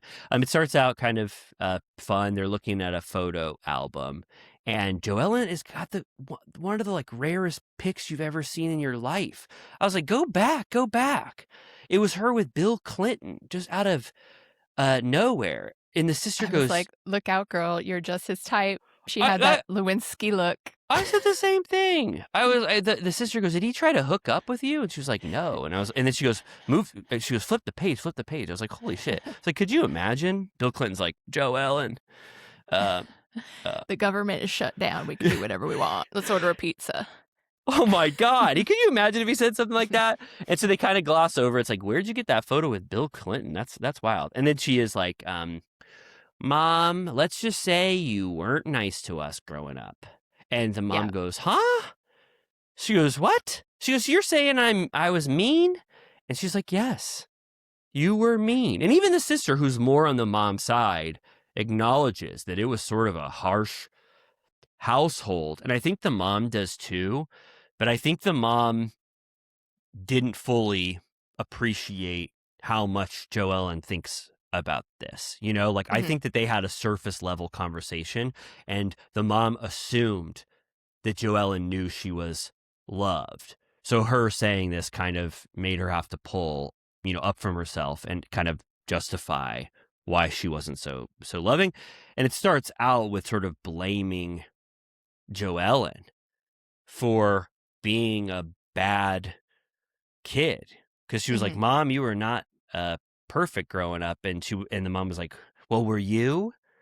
And Joellen was like, well, I was doing she was like hanging out with boys or like the mom said lying, but then the mom sent her away to all of those schools and stuff for this behavior. Yeah, I think they said last time that she sent both of her daughters away and Joellen at one point for a full year. I mean, she at least says that here when she gets emotional and takes some accountability. She said she had too much on her plate. Like it sounded like she was literally like, I can't deal with you kids. I gotta put you somewhere. Like it's like a really dark situation. And I got the vibe, she also said like, that's how I was raised. Like her mom treated her like shit. She tells a story that one time she hit her head and was bleeding and her mom was only worried about the carpet.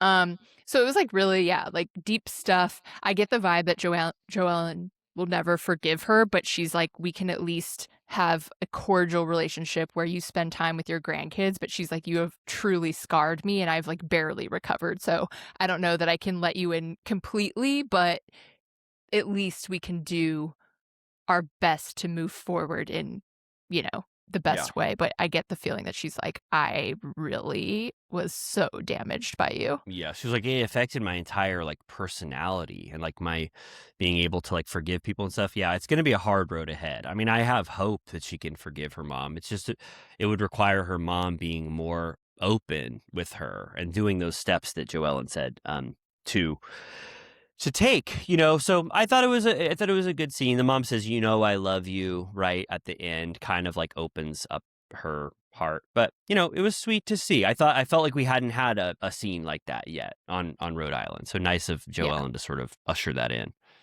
Yes. Like we said, Liz and Dolores at the weed dispensary factory making their menopause gummies. Not much to report there. Liz talks about how shitty menopause was for her. She shows us her bare feet. She says, my feet look like a bag of dicks. I was like, damn. I know. It like painted a picture. I was closing my eyes when she said it, and I was like, whoa. And then I looked, and looked just like it. Next up, that scene was not great. Between I didn't find it very interesting. But the next scene, oh my God, we were talking about it earlier. Brian and RHOA invite Billy and Alicia to come over, and RHOA and Brian are kind of rolling out the red carpet. A chef making cacio e pepe and a bunch of other stuff. And they're sitting at the dining room table. It's like a really nice, elevated meal just for them, sort of a double date between them. Yeah, I do feel there's something very funky going on with this dynamic where this is, all the scenes that the other women are in, RHOA can't go to. Like there is that like lunch earlier on that she ditches, the polo, they end up coming, but it's like under weird circumstances. She doesn't go to Newport. Like she keeps just being MIA this whole season. But the scene that they will do is where they have complete control over every part of it. They get to look fancy with the tablescape, and they're having a chef, and they have a custom marble coaster that says Alicia. Like I think that they're hyper aware of how they're coming off, and again it will be to their detriment.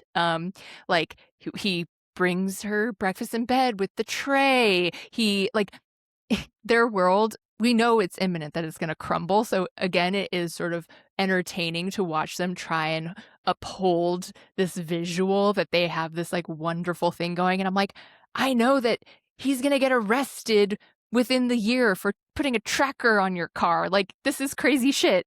Yeah.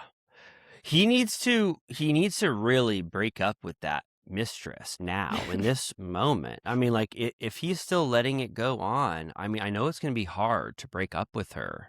She obviously loves him a lot and is passionate about him, but he just needs to say to her, I don't love you anymore. I love my wife. Can we please move forward? But I think he's still actively leading this mistress on and obviously grabbing her and trying to dance with her and stuff, and all these videos. Like, Brian, it's not that hard. Just break up with your mistress and be faithful to your wife again. But he's not. And I got to say, he gives a new sort of big pop of personality at this dinner. I know you were sort of rolling on the floor when he comes out and he goes, guess what? He's like, I'm a genetically modified man. All I do is pop Ozempic microdoses, and then I start to lose weight, and then I start eating steroids. And then I need to do a lot of Botox. And he kind of has this like giggly, kind of cute energy as he's at the table sort of holding court. What did you think about that? Yeah. So he's a podiatrist. Yeah. But they have like a med spa element. So you go to get your bunions looked at, but you can also get GLP-1s and Botox at the same time. I think so. I think it's an all-inclusive sort of like will do podiatry, but then also on the other end of it, you can do all this kind of stuff. And then he has access. He says, I have access to all this stuff in the pharmacy. So he's like, I'm a kid in a candy shop. I'm popping Wegovy, and then I'm popping Botox and stuff. And it's just that we don't know him yet very much. Like, I don't really know Brian too well. Like, do you? No, because he's like a liar.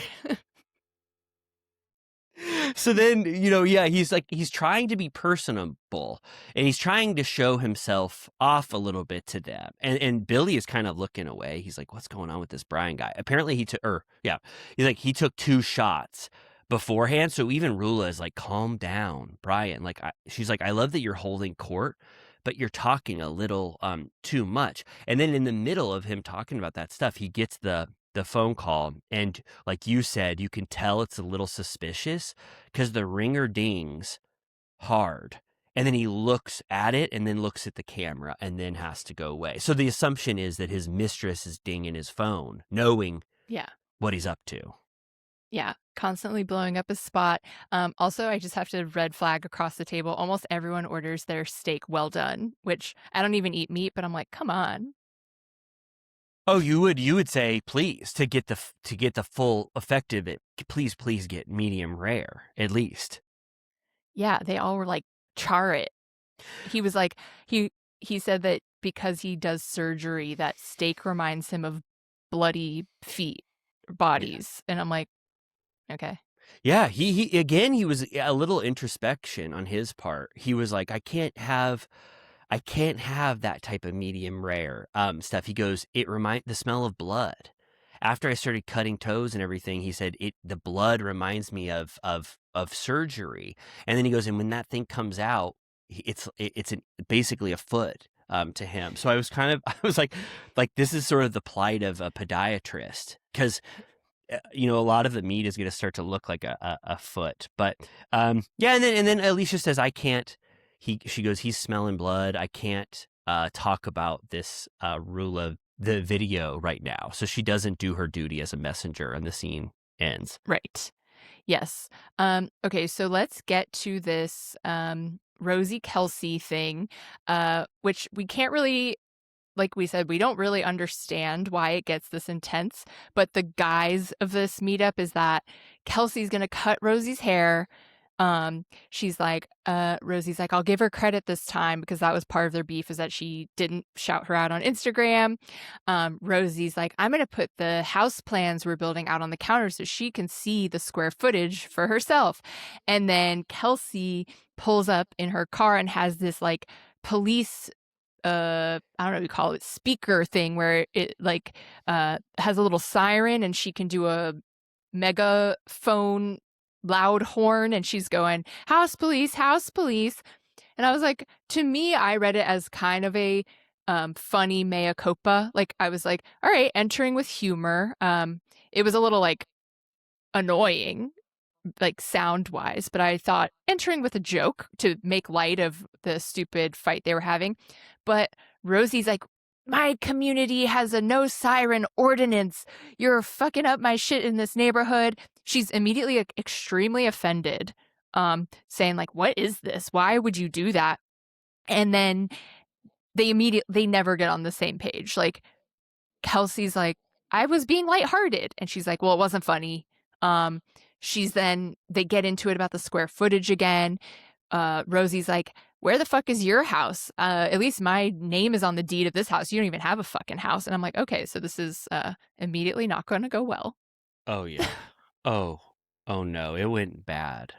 It was one of the funniest entrances I've ever seen in Bravo history. I just loved that they had it like the sirens start blaring, and then it's like Jurassic Park when the water starts dripping and trembling, and then Clemmy's barking her fucking ass off. She's like, holy shit, danger, danger. And then all the dogs in the neighborhood start howling and barking, and just the joke of house police, 8,000 square feet. I see 8,000 inches. It's just so bombastic that I understand completely why Rosie thought it was odd, but I also see the humor of it from on Kelsey's end. It was so outlandish that you don't even know how to process it. You're like, this person Yeah. must be making fun of me.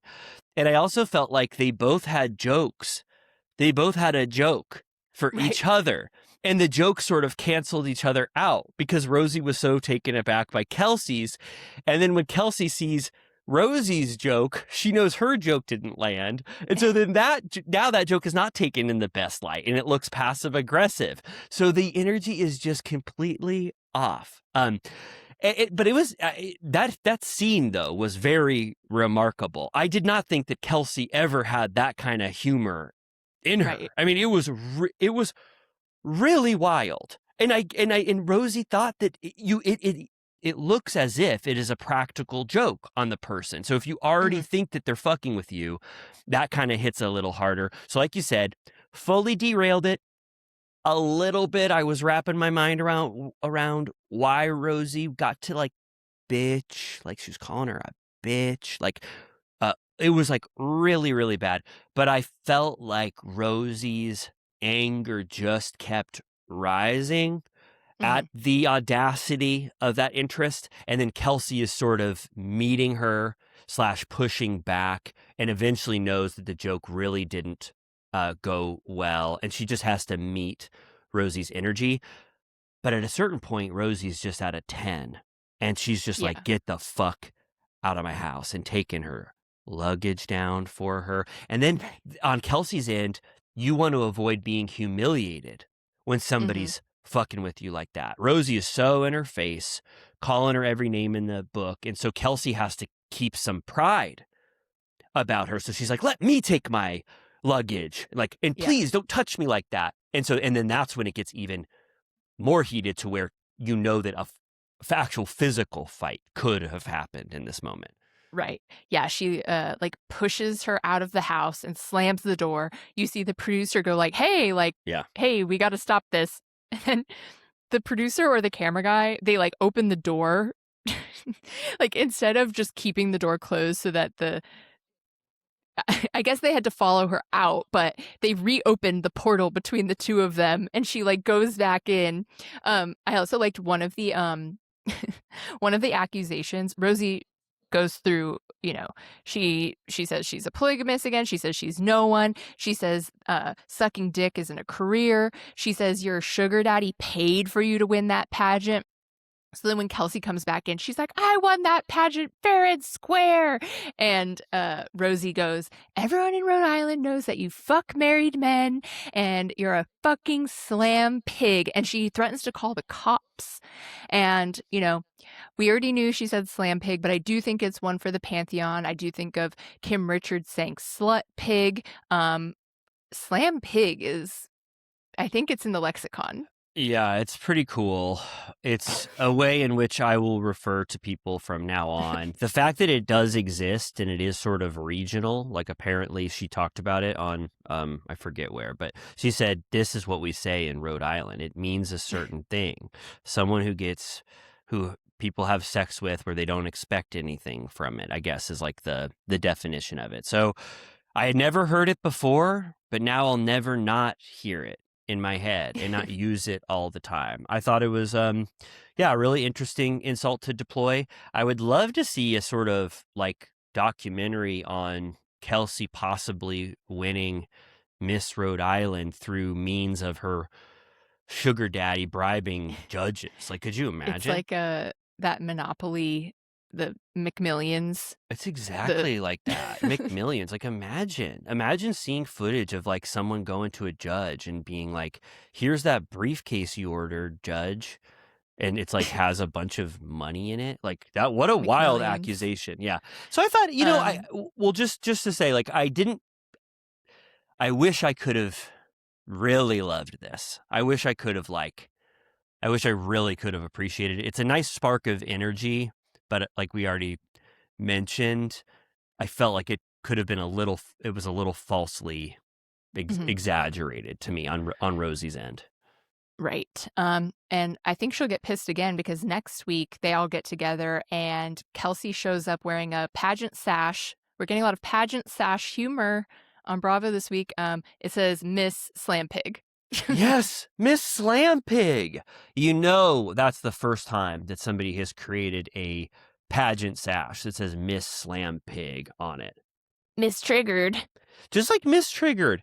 So yeah, I'm interested by that. They have that conversation at Audrey's, so I'm excited about that. And then we're gonna get Liz and Alicia, and I'm not that interested in Liz and Alicia's drama. Yeah. It's just because Liz said that Alicia wasn't homeless when Alicia said that she was homeless, and Liz was like, that means something.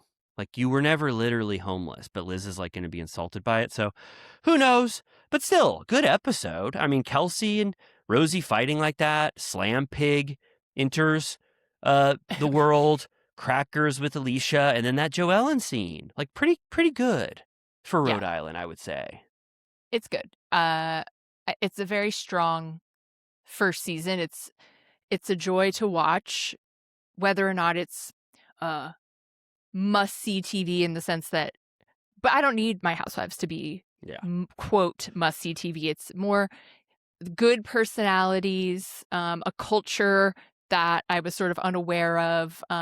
It's a really good introduction, I think, to this area. It's great. And it has this mystery of the sort of Brian relationship all throughout it, which I think is great. And as we've said a lot, season 2 is when the sort of real friendships and real antagonists start to bubble up because they've worked with each other. So season 2 could be amazing. But let's go now, please, to this week's Atlanta, which I thought was absolutely incredible. One of the I was shocked. I was actually shocked when we get to the K Michelle stuff that she reveals. I don't think it's a perfect episode because I think it becomes a slog when they get to Cynthia's tequila party. It was like one of the worst endings for an episode I've ever seen. It like really, really flopped. But the first 30 minutes, I think that K Michelle is probably the best casting decision that Atlanta has made in years. Yeah, it's interesting. So this episode is called Dynasty, Diamonds and Drama. We are still in Dallas. It's interesting because it ends up being almost deconstructed or fourth wall breaking in its the way that it gets split up, and we're talking about alliances or like information sharing or plotting, takedowns, etc.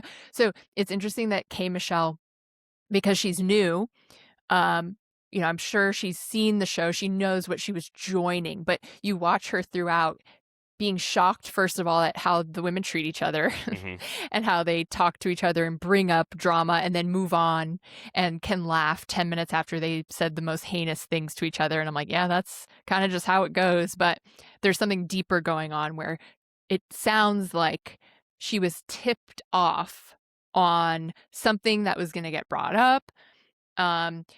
She felt that jokes that were being made were subconsciously pointed at her in a way that only she would understand. So everyone's very confused, I think, for the most part, because she's not saying exactly what's going on. She like refuses to say exactly what's going on. So it takes a while to even really understand what she's implying. Yeah.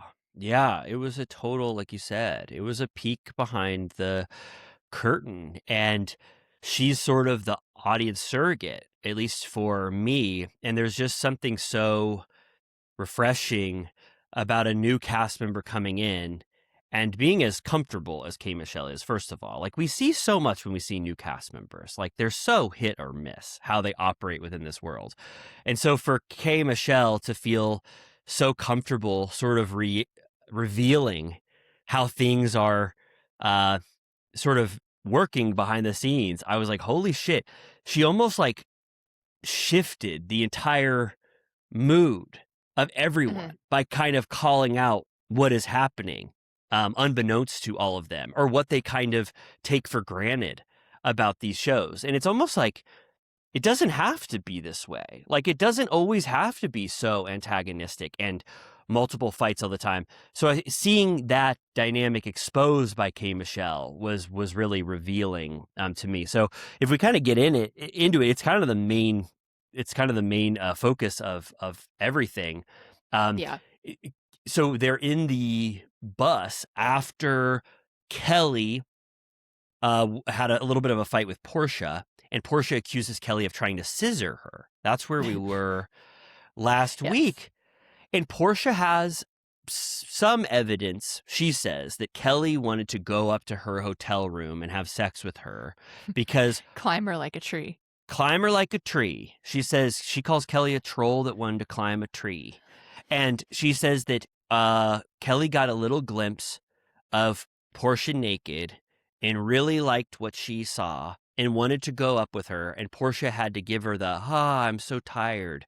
Please don't Yeah. follow me to the room. And Kelly and Shamia both deny it.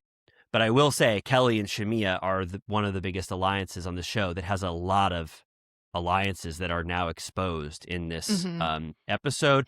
But I'm not saying that Kelly did this. I'm just saying I really Sure. take everything with a grain of salt now about how to weigh what people say, and who might be telling the truth. And I was saying this last week where Portia seemed to have more evidence that Kelly had slept with a married man when it originally seemed like she might just be throwing stuff out there to see what stuck. So I Right. don't really know where to land here if Kelly actually wanted to scissor Portia. Right. Yeah. Portia's like, she got a peek of that platinum puss. And then they sort of move on. They start joking. This is where K. Michelle is like, we went from chili cheese Hot Pockets to everybody happy and laughing. This is something I'm going to have to get used to. So I guess we can say if the scale of desirability of a vagina, the bottom of the barrel is chili cheese Frito, and then the top is platinum puss. Absolutely. It's within that range is where all lie. Absolutely. And she even says it more succinctly. She says from a sardine to a Glade candle later, which also represents She has an amazing confessional where the little quips that she was letting out one after one, I was like, shit, this is iconic. It's some of the best shit I've ever seen in my life. I'm just shocked when they find a new cast member that has this much power. You're just in fucking awe. It makes Shamia and Kelly look like they're having their first season again. And K. Michelle has been here for 7 years.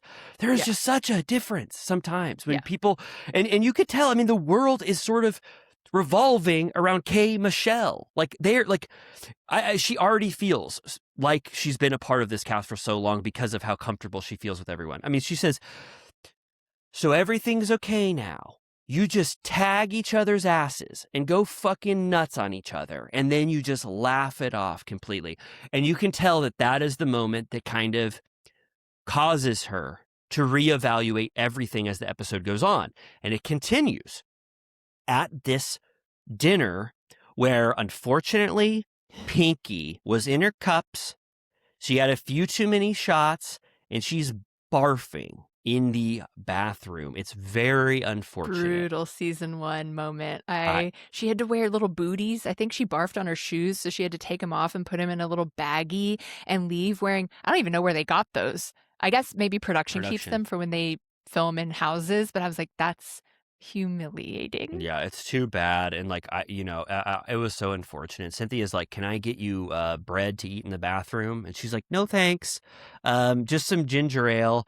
I thought it was sweet. Obviously, it really shows Cynthia's beautiful personality that Pinky was kind of giving her a hard time about the rooms. And then Cynthia's like, well, look who needs me now. I'm bringing you ginger ale while you're barfing in a toilet. So I thought that was sweet of Cynthia. And then this is when K. Michelle, it's like she's almost, to me, it was like, just because I was just thinking of this, like Truman in the Truman Show, where she's exposing the reality around her and how it is not real. Starting to click. It's really starting to click. She goes, I don't feel safe around you all because Portia, quite possibly, I mean, if this is real, it is exactly what K. Michelle is saying. Portia makes a comment about the oysters. She goes, this one's clean. She's sniffing them. She's putting the oysters up to her nose and sniffing them like crazy and saying, this one's clean. This one's clean. And K. Michelle and everybody's like, what is she doing? Sniffing oysters.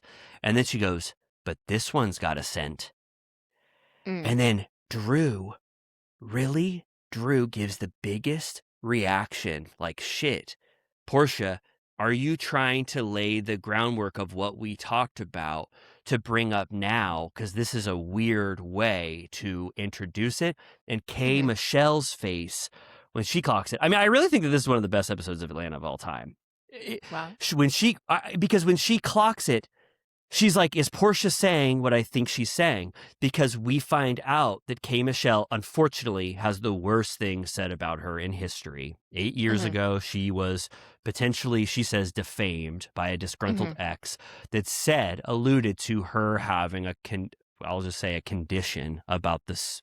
So sorry that I have to say all this stuff, but that there is an odor that I saw. Unfortunately, he said when she flapped up the bed sheets or whatever, there was a ruminating odor or something. And she's been, unfortunately, the victim of that horrible, horrible thing for a really long time. And she thinks that Portia is now alluding to it, and she already has her eye on Portia. But at this point, she doesn't know the extent to which they would weaponize that on this cast. So then she says to the whole table, I don't feel like this is a safe place. Like, you guys, she goes, I want to be holy now. You guys shocked me to my core. I can't stand how you talk to each other. And I don't think that this is a safe place. And everyone, there's like this new breath that everyone takes where they almost get on K. Michelle's level and sort of realize what they're doing. And then it causes Portia to, unprompted, apologize to Kelly for saying what she did about her business. And she gives a full-hearted apology for Kelly for going so low with her because K. Michelle said it was despicable what she saw in the van. Right. Yeah. So she's like, shit, like, I don't want to look bad. Kelly's also like, I don't want to talk to you about that again. Like, I'm good on just us not being friends. And then it gets into K. Michelle talking about Drew's friend Black and how she thinks that Drew is trying to imply that she's having some relationship with him or whatever. And she says again, like, I do not know him. He's DM'd me, but I do not know him. And Drew, I kind of believe her. Like, she's like, I just thought that when you met, when I brought him on FaceTime to that dinner, that you seemed like you knew him because they played the clip. And she's like, oh, hello. But then she later calls him directly and he's like, I was just in her DMs about her cakes. Drew knows. Drew knows what she was doing. I had to reevaluate Drew this episode, and Portia and Phaedra. Drew knows what she meant when she said, you all are friends. She knew what she was doing. It had a little bit, in my opinion, a little implication to it. And then Drew, unfortunately, says that she didn't even know about those DMs. And she knew something. She obviously knew that there was some history between Black and K. Michelle, because how else would she have that information? And then, so we should just talk about it now. So, because it's the entire episode. So Shamia has a moment where she wants to throw shade at Drew because she's saying that Drew is actually in a deeper relationship with Black. And she's whispering to K. Michelle. And K. Michelle actually says to her, don't do that. We're having a productive conversation. I'm talking about the reality of what's going on and that I don't want to be associated with Black. And now you are looping me in with your grudge against Drew and making it look like you and I are conspiring against Drew. It's shifting the conversation. So she tells Shamia in that moment or right after, like, don't do that to me. Like, you don't need to add any extra shade in this situation. Like, I'm having a conversation with Drew. But then apparently, I think that Shamia and Kelly, when they got back to talk about that and this whole dinner and everything, I think Kelly because I don't think Shamia did this directly. I think Kelly, who has been sort of a friend to both sides, told K. Michelle that Portia, Phaedra, and Drew basically had a folder on K. Michelle of all of the things that they were going to deploy if they ever wanted to have a fight with K. Michelle. Now, I'm not saying that they would have used it at any time. I think it actually reveals that this is how most cast members operate on every single show. Not most, but half of them. When a new cast member comes in, they sort of aggregate all of the knowledge that they can so they can utilize it when they want throughout the season. So you think that Portia was winking to the group about a factoid that they had recently learned about, but K. Michelle picked up on it? Like, do you think that Portia didn't even think that K. Michelle would think it was about her? Or do you think she was trying to make her feel uncomfortable by implying that, it's all, there's like a lot of moving parts here that frankly, it's hard to follow because you watch it unfold over the course of the episode. And then you have to flash back to the dinner, because when you first see the oyster stuff, you're like, all right, like it means nothing to me. Yeah. So I'm not saying that Portia, that was a cue, but I do believe, and I'm not even saying this against them directly. I think a lot of cast members do this. They get information about cast members, and then they are ready to say it if it ever gets fraught between them, and they want to bring new stuff up against them to fight with someone. We've already seen evidence of this earlier in the season with Portia bringing up the married man thing. It's like they have a dossier on everyone. So I don't know if they were going to weaponize it, but K. Michelle does say that at that dinner, had K. Michelle not sort of changed the tone, that the relationship with Black, that stuff might have been brought up to sort of blindside K. Michelle in the moment. But then she got so deep and sort of emotional about why they all treat each other badly that it couldn't be deployed. And then if you are, I mean, this is why this was so interesting to me, just because of the fourth wall breaking stuff. If you do think Portia was trying to lead the charge, Drew's reaction makes more sense, because she was like, whoa, that's how we're going to go get into this now. And then Phaedra, it's believable to me that Phaedra, with her relationship to Portia and Drew, would be in on this as part of like the core OGs who are handling this all the same way, that they are an alliance that even surpasses the alliance that like Angela has with them. Like those three are really the core on this show. So all that kind of stuff, was just, it was interesting to think about it. Like we don't really talk about Real Housewives like this because we're not normally getting kind of a behind the scenes look. Right. Yeah. So like it all comes out at the breakfast in the morning, because Angela really is she's trying to usher this conversation forward. She's like, K. Michelle, last night you said you felt unsafe. Is that still true, and why? And Kay starts crying, kind of intensely. And they're like, oh shit. They all get up and surround her. And she's like, you guys are plotting. You smile to people's faces while you're, saying all this horrible stuff. Angela's like, who's plotting? Portia tries to take the leadership role and is like, I'm the one that brought you into this group. Let me know if there's someone I need to talk to. Like, she's very much like, who is this about? They're all like, what do you mean? Angela's like, I can tell by Shamia's face that she knows what this is about. And Shamia's like, I would never share what it's about because I was asked not to, like I was told in confidence. And so then like Drew and Shamia get into it. Everyone is confused. They sort of split into two groups. Kay says that Drew, Portia, and Phaedra are plotting. And this is where we learn about the rumor. I think it said something like she sued somebody over this. So it's like a big thing. Yeah. And then who is it? It's Portia, Phaedra, and Drew are in bed talking. Yeah. And Angela too. And if you are of the mind that this is true, there's sort of little glimpses of how they sort of operate when they could potentially be exposed, and they immediately turn on Shamia. Which this is why it gets confusing when you're watching it, because you're like, what the hell does Shamia have to do with anything? And then Shamia ends up actually like trying to do damage control because she knows the winds are blowing to make her the one who seems to be responsible for spreading the rumor that there's a plot against K. Michelle.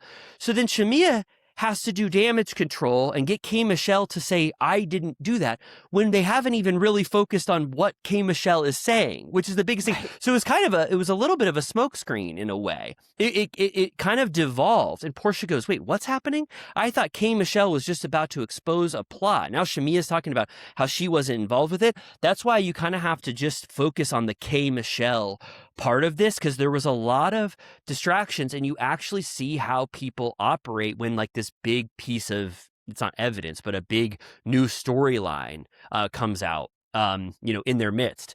So, and then, Drew has a piece of it with Shamia, and I think that K. Michelle feels that Drew was the one who was going to be at the forefront of this. She had Portia and Phaedra potentially as allies, but she really thinks Drew is the biggest, the one that was going to lead the charge on this because of the connection with Black. And then she might have followed up with her relationship with exes. And it's sort of her emotion, K. Michelle's emotion as she deals with this. Like, we're not really talking about it a lot, but I was like, it was so sad to me, like watching her realize what was going on, like on this type of reality show. Like, she is really, really upset as she talks about this with like sort of her allies. Yeah. And both between her and Drew, they have sort of a, Shamia calls an all hands to get out ahead of this, which again, I will just say, it's frankly confusing. You really have to you need a whiteboard to understand what is going on, but it gets pretty heated between Drew and K. Michelle to the point where Cynthia's like, you guys, we got to get ready for this gala. We can't be having all this drama. She's just trying to make it to this stupid ass event. Like, everything keeps going wrong. But before that, this is where we get the great thing where K. Michelle is talking about her vagina smelling. She's like, I think she says something like, it doesn't matter if it smells like a sardine or a Glade candle. And she goes, you don't know how many different vaginas I've had since 8 years ago. She's like, I've been tightened, snipped, tucked. Like, she really just had a way with words where I had to go back and listen to it again, because I was like, not since maybe Phaedra am I like rewinding confessionals just to hear the wordplay again. Yeah, it was so fun. It was so funny. It made me want to watch like every reality show that she's been a part of and see like her history on these shows. I wanted to start listening to her music. I was so proud of her. Like, it was amazing. So I don't know. I mean, I guess the only counter to what I'm saying, because I don't want to like go out on a limb, is that if Kelly or Shamia do have such a horrible relationship with Drew that they wanted to accuse Drew of doing this to get K. Michelle on their side, and it was all fake, but something about me just, it rings kind of true that Drew would have utilized that Black information at some point, even knowing that they didn't really have a relationship and it was only Black kind of DMing K. Michelle. So the episode really kind of, after that, K. Michelle doesn't want to get more upset than she already has. So she doesn't really reveal to everyone what she knows. And they kind of just let it go for a while so they can focus on Cynthia's tequila event, which was like not even close to being as interesting as what we were just dealing with. Kind of back to the classic show format after that. Yeah, where I disagree with you there is this man, Joe Pachetti, the gemologist, who really brought me back to what I always loved about the Real Housewives. You would always have these little characters coming in, like that psychic healer guy on Miami, the A-E-O-U, like these weird little people that I was like, shit, I wish he was a reoccurring character. Like, we used to have like Dwight or, like fun people that were just unexpected. And he really brought a spark of joy for me. He was dripping in diamonds. When Cynthia came out, he was like, okay, Diana Ross, you're giving mahogany. He was like, my theme is alligator and diamonds.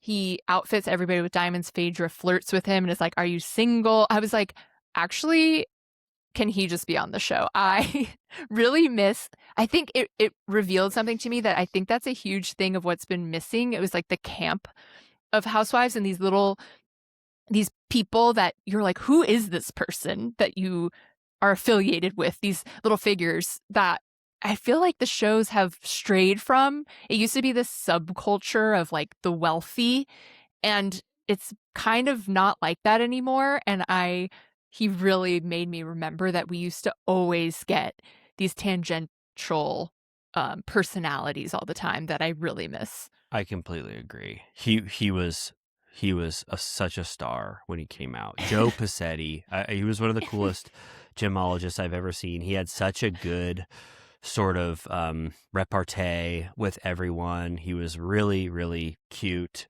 And I was so proud of him. He gives them the coolest jewelry you've ever seen, $100,000.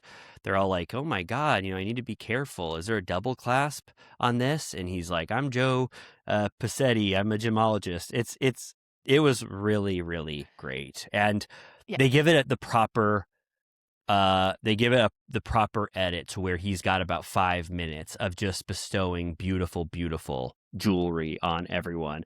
And it's kind of, I get sad. They go towards the party and it's the coolest tequila party you could ever imagine outside.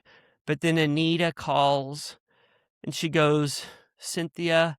And Cynthia's like, who's that crying in the background? Is that JC crying? And Anita's like, yes. And it's like, what the hell is going on? And there's a horrible hurricane that's blowing all the step and repeat, and all the flowers are flying in the air. It looks like Wizard of Oz all of a sudden. And they're like, it's ruined. The party is ruined, Cynthia. And she's so bummed out. Like all the work she put into it. I thought it was going to get canceled, and I was like, I might cry if it's fully canceled because Cynthia's been through too much on this trip. This is all she was looking forward to. It's the whole reason they went on this stupid trip. And I was like, if they have to call it while they're on the bus, which for some reason they stayed an hour from the venue, which I'm like, isn't the only reason you went to Dallas to go to this party? Why are you staying so far away? Like, why does this keep happening where they have to take a sprinter so far? But they figure it out. They just move it inside. They seem like they had a good time. Drew says she had a headache, so she's going to meet them there. She literally walks into the party as they're leaving. I was like, what are you thinking? I'm not sure. I was having a hard time with my Drew love this episode. I didn't know what the hell was going on. She was walking in as they were walking out. The party I'm so glad, like you said, that it took place, but I was bummed for Cynthia. She's like, inside is nice, but all that cool stuff that they had outside, and there was lightning and thunder.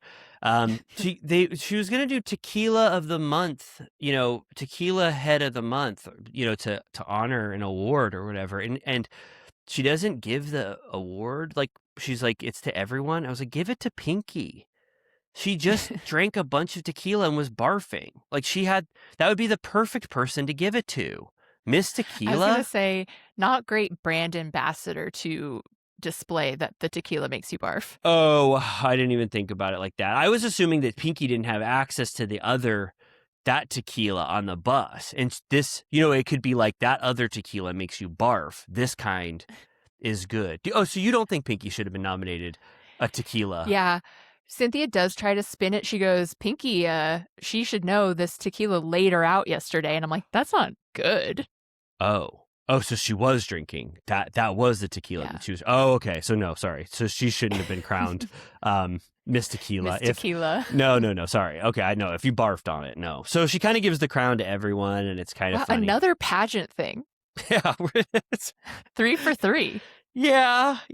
And it was a real letdown at the end of this episode for me. They were like just filming them at the bottom of the stairs, like with their pageant sashes.